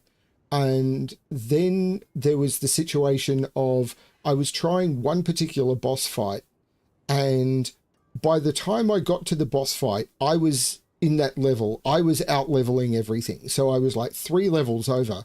And apparently when you're 3 levels over an area, you don't get XP from it anymore. or at least you get so little that you may as well not be there. So unlike in games like this where it's like, oh, I'll just go and I'll power up and I'll come back, PoE says, no, you're not allowed to do that. You have to do this at level. We're not going to let you level up. So I couldn't get past the boss fight. I couldn't level up to get past the boss fight. This was in Act 2. I couldn't level up to come back to the boss when I was more powerful. So the only option I had was to run around not earning XP, trying to farm gear that would make me more powerful, while my character wasn't getting more powerful. And it was like, what a waste of time. Because the random number generator had been bad to me, I now have to sit here not progressing my character, waiting for the random number generator to be better for me. This is a game that absolutely does not respect its players, and I don't want to be part of it. Unfortunately, they've got my money, and there's nothing I can do about that, but it is a game that actively disrespects its players. Like, it doesn't just... This isn't Diablo, this is Path of Exile 2 I'm talking about.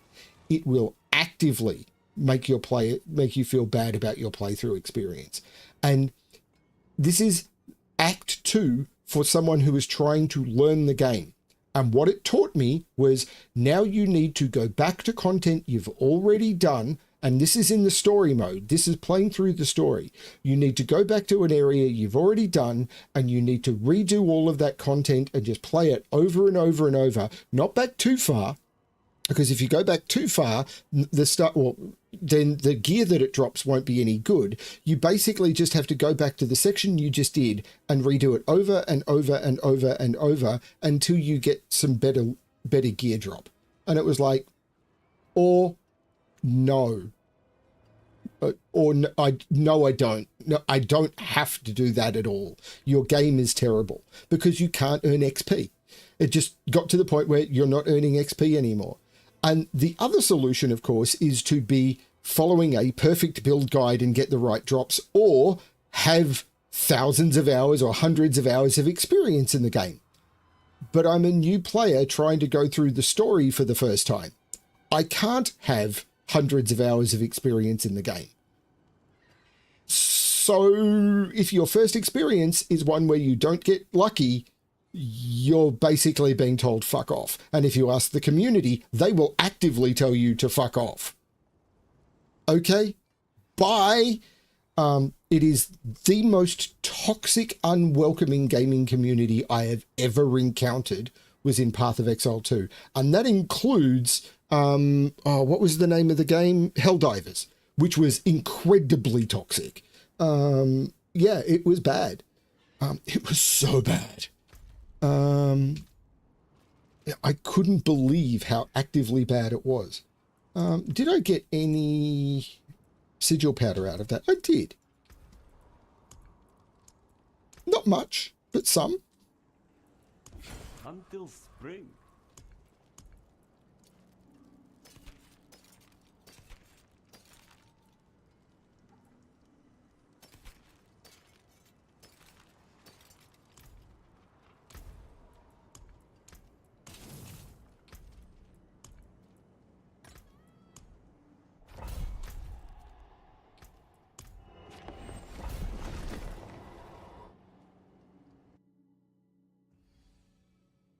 Helldivers was pretty toxic.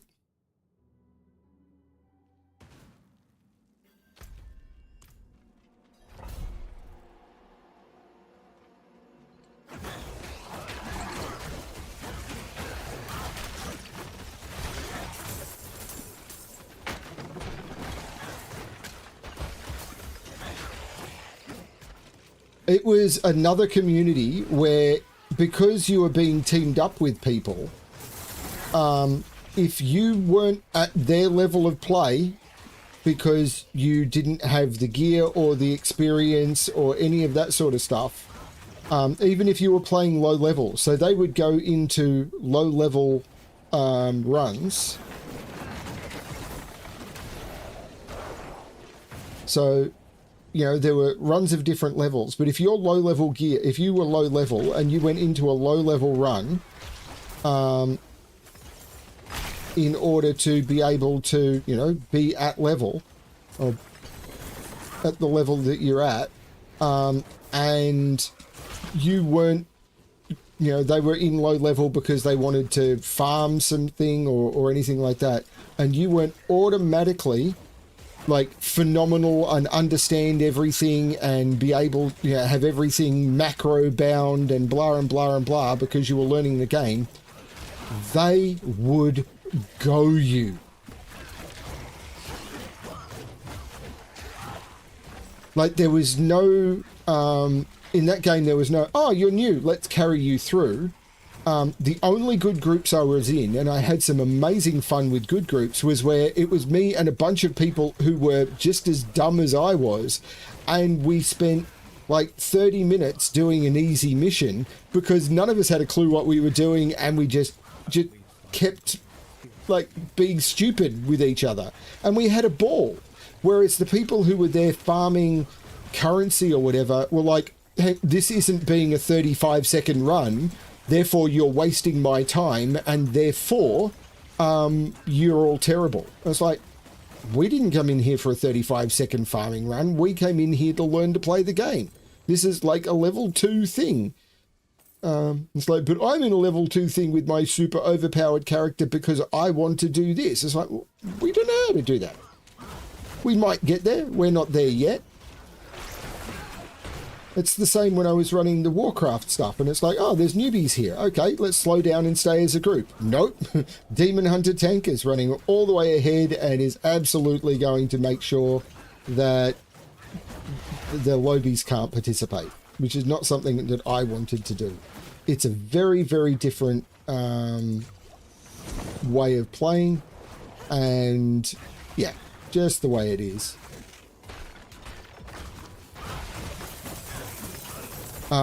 But the PoE2 community, do not try and ask a question in order to learn something about the game. You will get absolutely hammered. And the big streamers out there who put out, here is a beginner's guide. I watched one of the beginner's guides when I after I was like, okay, I need to learn more about this. And I watched a beginner's guide, and the beginner's guide assumed you were 100 hours into the game.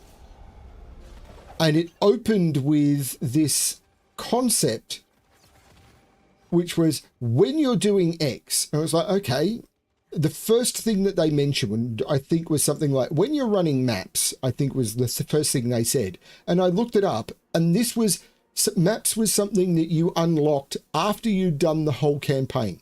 They didn't explain the skill board. They didn't explain the classes. The first thing in their beginner guide to PoE was the end game. They've got no clue. They do not care. If you can't face roll the entire opening system and understand all of the systems, they don't want you. Do not want. Go away. So I did.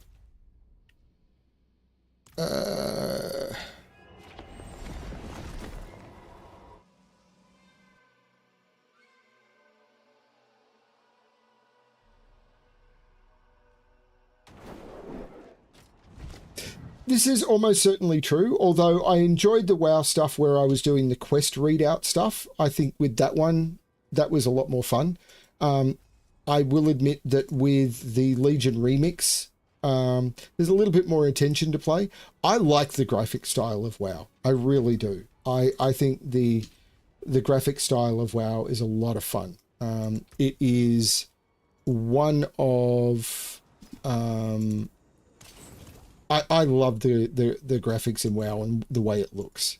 There's something about it that just makes me happy.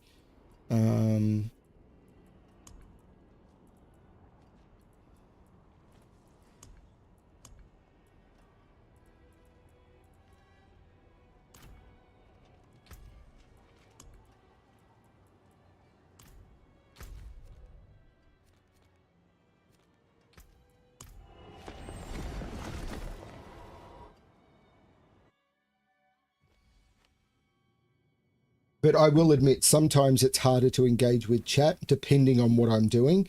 If I'm doing a speedrun raid thing in Legion Remix. But I think I was doing okay engaging with chat while I was doing the questing stuff. Like when I was playing Al Explorer and everything.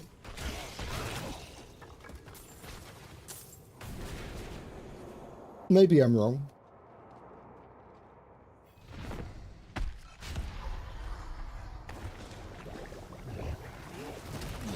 I would have thought I'd engage less when I'm playing the high-intensity games like Cyberpunk and stuff.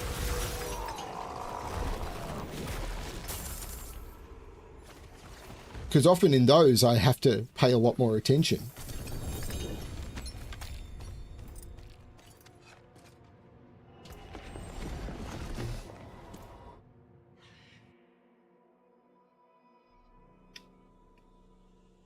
But I'm going to keep playing different things.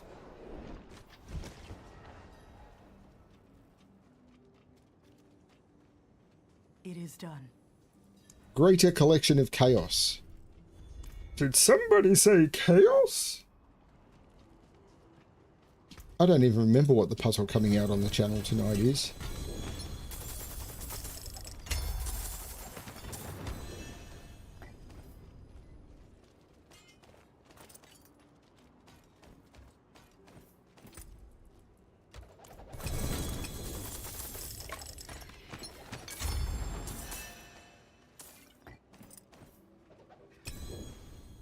Father bless.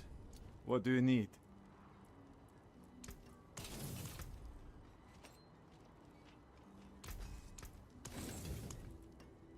Come back if you need work.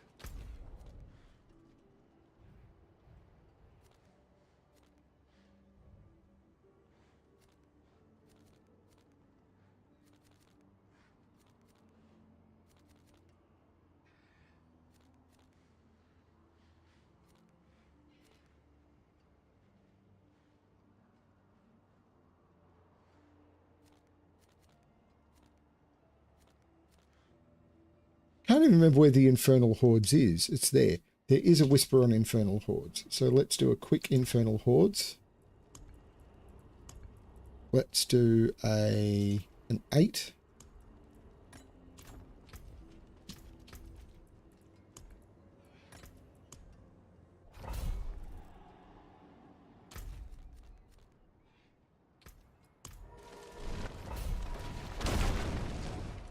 I hope so. I mean, I go through phases. I don't go from game to game to game to game. I mean, I do a bit, but like, I'm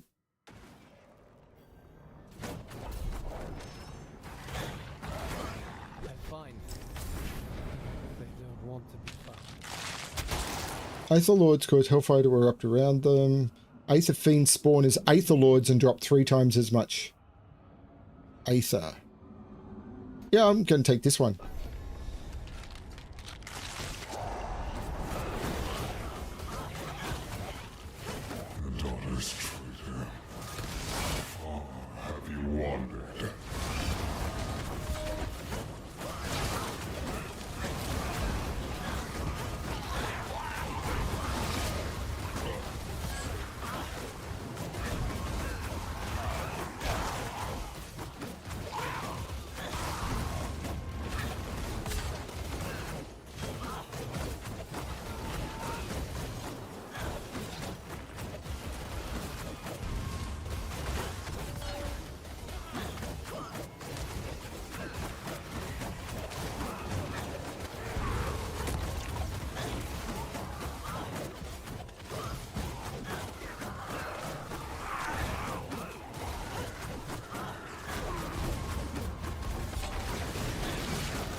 Oh man, why does it have to offer that at the same time as a chaos? But I've got to take the chaos.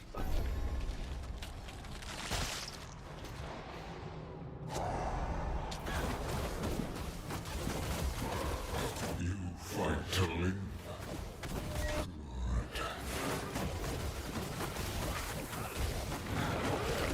Well, this has gone badly. This is a wrong choice, wasn't it? Yep, this was the wrong choice.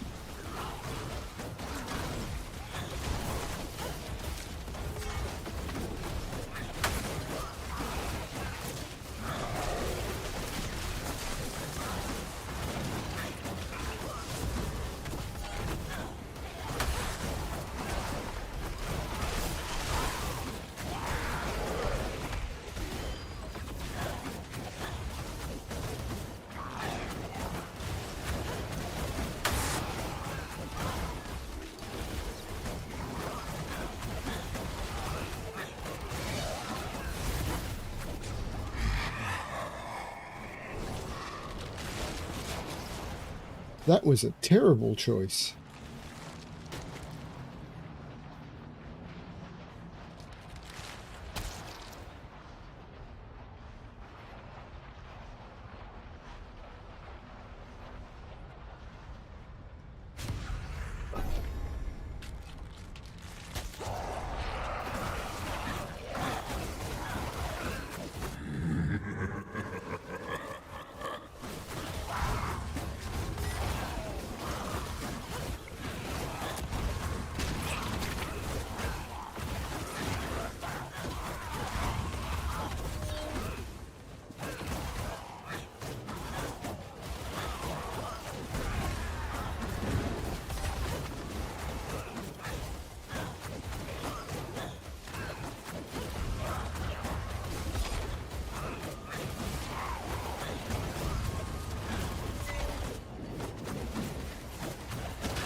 Thank you. The Aether Lords have a chance to spawn in place of Elites, because I've turned Aether Fiends into Aether Lords, and now Elites can spawn as Aether Fiends.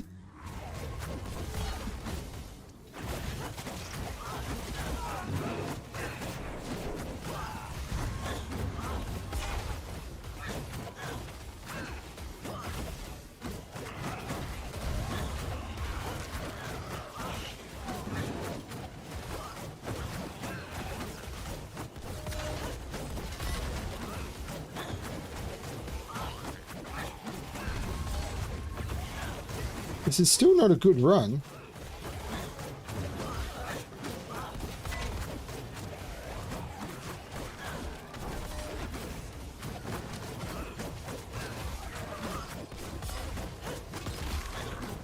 What is going on?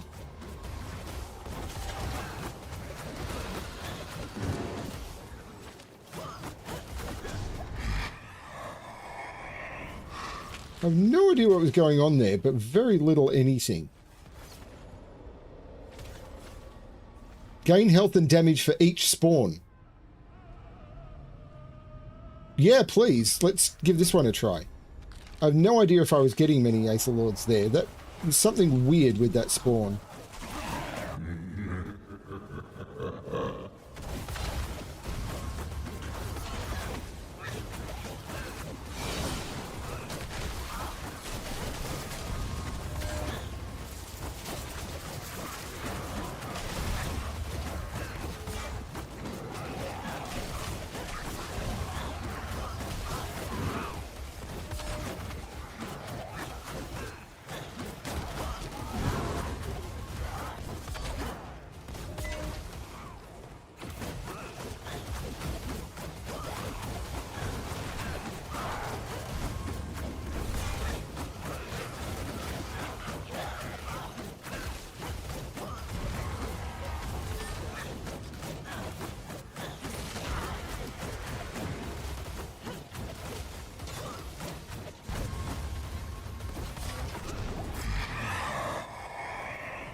Goblins with 3 more waves left. Yeah, let's try goblins.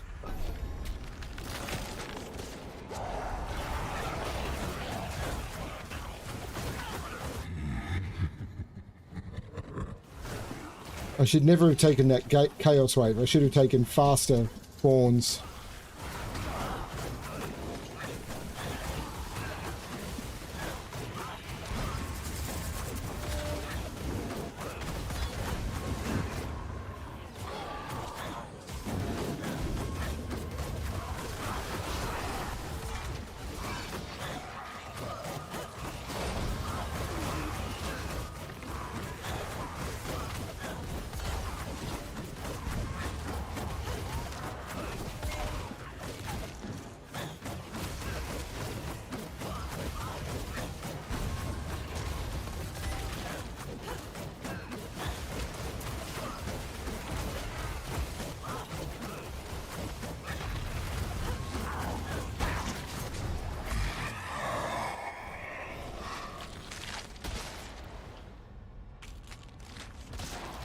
I don't think I'm going to get to the 1066 I need.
Then again,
mobs aren't spawning fast enough for me to kill them to spawn the next event. But I got enough. Cool. Oh, of course.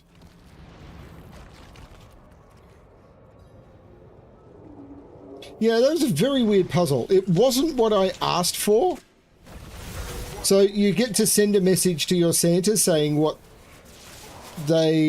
you're after.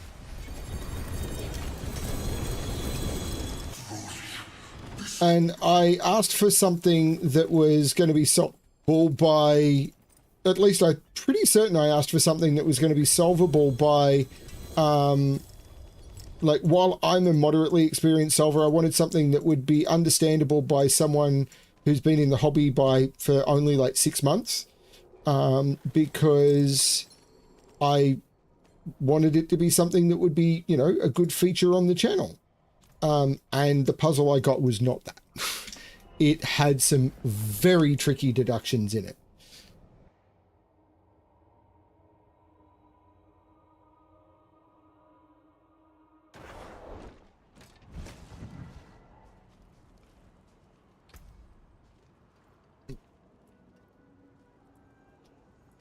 I'm also pretty certain that one of the things I found interesting was I didn't out myself on the puzzle that I made. You can take what's left. And yeah, it had expired as a whisper by the time I completed it. I didn't out myself on the puzzle I made. And but could be better. when I checked a couple of days ago, the puzzle had been solved in my test solve, my tester's test solved, and I'm assuming by the person I gifted it to, even though it had been shared. It's a puzzle that I actually spent a couple of hours making, because I did something that I had not really done before. So I stepped outside my comfort zone to make something closer to what my what the person I was making the puzzle for was looking for, and tried to do something that was sort of something that was within my capabilities, but also not something that, it was definitely something new to me, and it'd be sold by one person effectively. So it's definitely different when you know that that, you know, that's just going to be a thing. Like you know, this is the real person's experience, and it's kind of why I didn't want to out myself. It's like,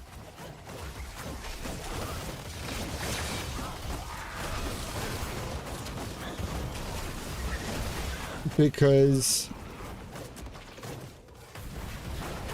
as much as I don't think it's deserved, I know there's a level of celebrity that comes with putting my name on a puzzle, which I think is absolutely absurd, but there you go.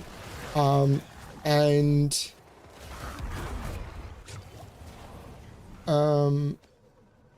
I was curious as to, now my giftee knows I made the puzzle, and I don't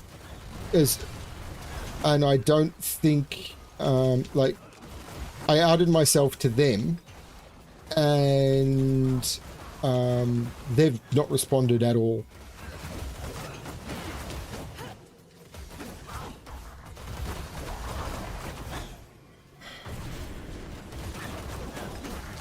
So it's possible they didn't like the puzzle. They said publicly that they liked the puzzle, but it's possible that was just them being nice to the person who created it. But to me directly, no interest.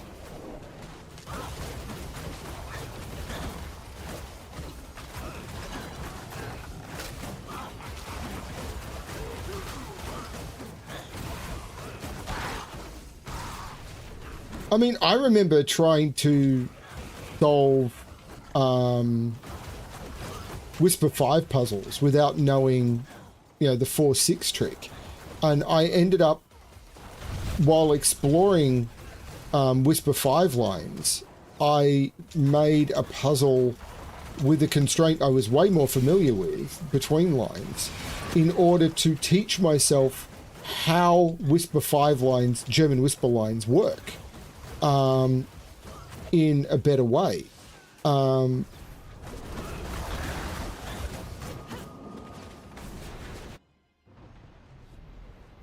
that's where Jade Lantern came from. For the taking, I see.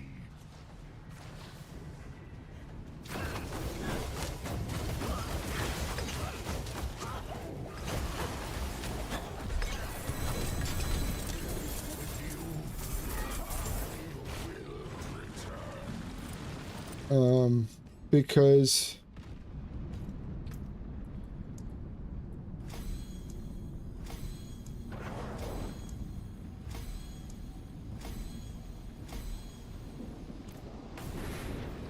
I wanted to, you know, explore these ideas more. I didn't know these tricks. That's very, very common, Butterfly. Probably one of the first I encountered as well. I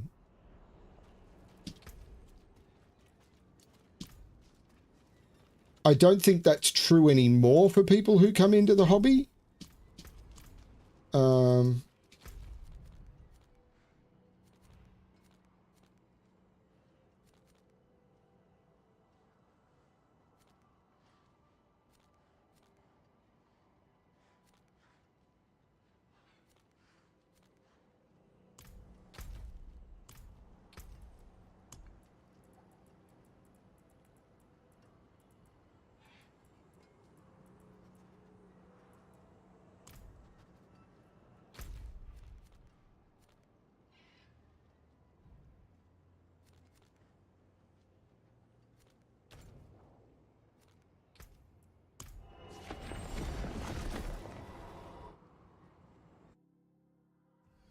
Yeah, that's what I was talking about earlier.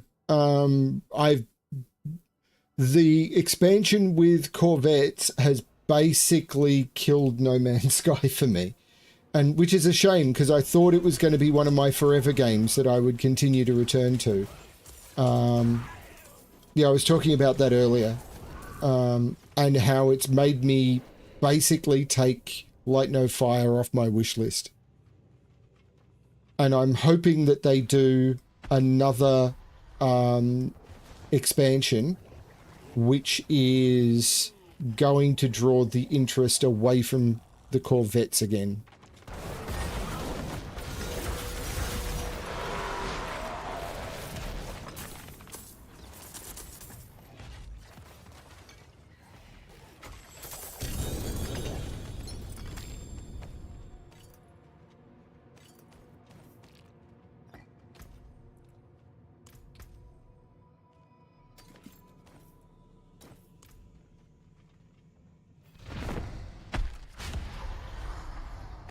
Because I was saying this earlier, you may not have been here for it, Ignition. Every single YouTube, well, yeah, every single YouTube channel I used to follow for interesting discoveries in No Man's Sky and sort of fun things, not has gone 100% in. Look at this cool ship. No interesting planets. No. No,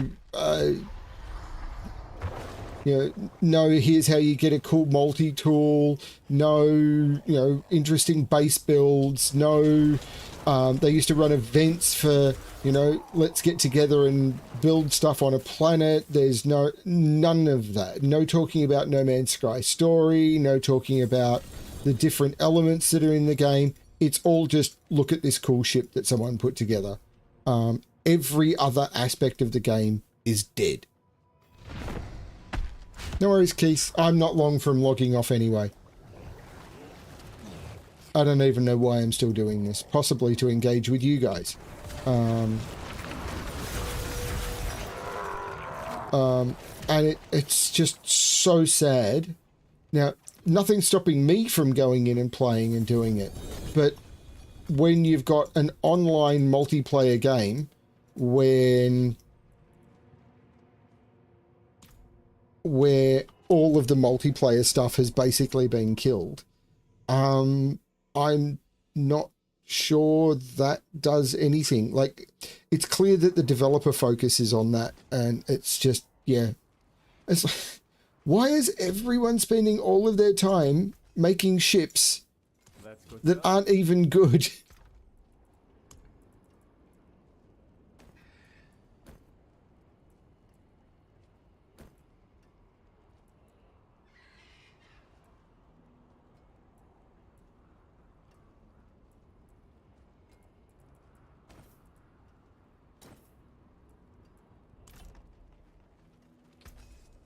Came apart nicely.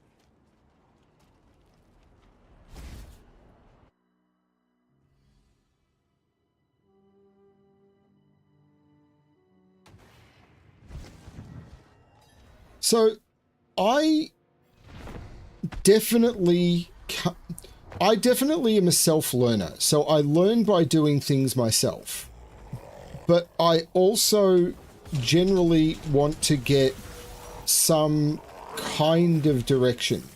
So, you know, for example, if you were to just hand me, you know, a physics textbook and say, go, I'm doomed. Because I want someone who's done it before to be able to say, these are the things that you want to look out for. But once I've been shown those tricks, I then want to do it myself to be able to unlock the secrets and go, and lock it into my brain. I learn by doing, but I'm not going to teach myself advanced concepts without support. And when I get lost and when I get stuck and when there's something that I'm struggling with, I want to have someone I can turn to and go, so what am I missing? What's the thing here that I don't understand? And they can point me in the right direction, and then I can say, okay, and then I can explore it and figure it out for myself to learn it. So it's not a single, I have to do it all myself, or a single, someone shows me and then I understand it. Neither of those statements are true. It's got to be a combo.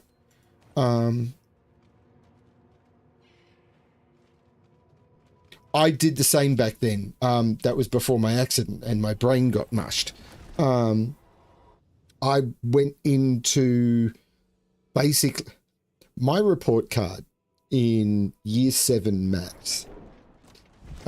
We were graded on 3 things. One was sort of ability. One was, I can't remember what it was, but there were 3 gradings. One was like ability, knowledge, or knowledge, and one was effort. And I got an A for ability, an A for knowledge, and an F for effort. And it was really, really weird. And the teacher during the parent-teacher night, I'll never forget this. She turned into one of my favorite teachers. But she turned around and said, I gave him an A because I had to. Like, he knows this stuff. He knows this stuff almost as well as I do. Like, he is phenomenal at the maths. But because he's phenomenal at the maths, he doesn't care. He's not engaging. He's not putting any effort in. He's not doing the homework because, I mean, to a degree, I get it. But he's not interested in the work. And the reason I wasn't interested in the work is, like, I was doing year 10 maths before I entered year 7. I was bored by it.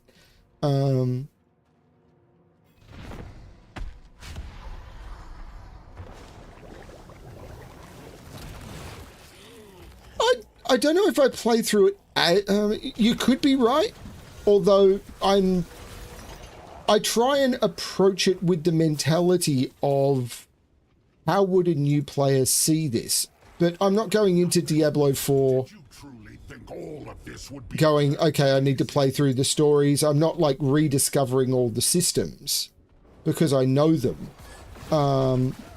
If I went back to No Man's Sky, I wouldn't like forget all my knowledge, but I'd try and explain what I was doing. Yeah, I don't know. It's a bit different. I don't know. I don't have a good answer. I just try and be me. And some people find me too negative. Some people find me an incredibly positive and happy person.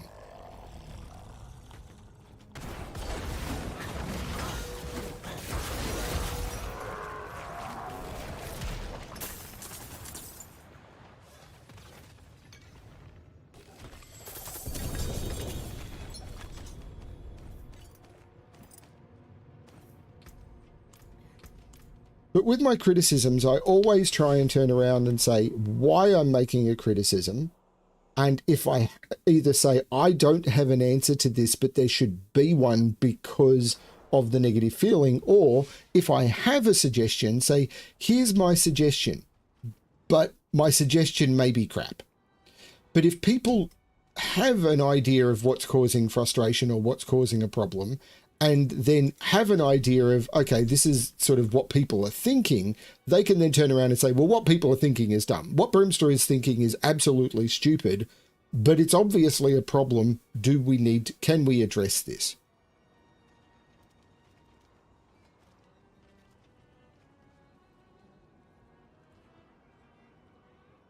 Yes, it's both. Butterfly, it's absolutely both. When I type it, I say LMG because Logic Master's Germany, because I'm English. When I say it, I say LMD because it is Logic Master's Deutschland. So, yeah. Anyway, it is absolutely time for me to go to bed because I said I wouldn't be playing until midnight, and it's 3 minutes to midnight. So this has been a fun 2.5 hours of mostly doing Cuirassed Undercity, and I really enjoyed it. It was good fun. I'm really enjoying playing Angelica. Am I going to get Angelica too much further? I don't know. I've mostly achieved everything I want to in Diablo 4 this season. There's a couple of things I haven't completed, and I'm not too stressed whether I do or I don't. I hope you've had a lot of fun. I will be recording puzzles. I am hoping to do more puzzle streams. Like, I'm hoping to do maybe 1 or 2 a month. I'm hoping to pick up some of the new games that we spoke about. So thank you to, who was it earlier? Mikolaj earlier on, who I'm pretty certain we've seen before, for asking what games I might do. I really don't know. I kind of go by what the mood is. I do want to try and finish boxes this week, but I've also got some stuff I want to finish in Legion Remix before it ends in 10 days. Because Legion Remix is going away. So I've only got 1 more weekend to play Legion Remix, and basically 1 more week. So there's a couple of things I'd like to achieve in that. We'll see how it all goes. Thank you everyone for watching, and as always, good luck finding the stories that make you happy. Bye everyone.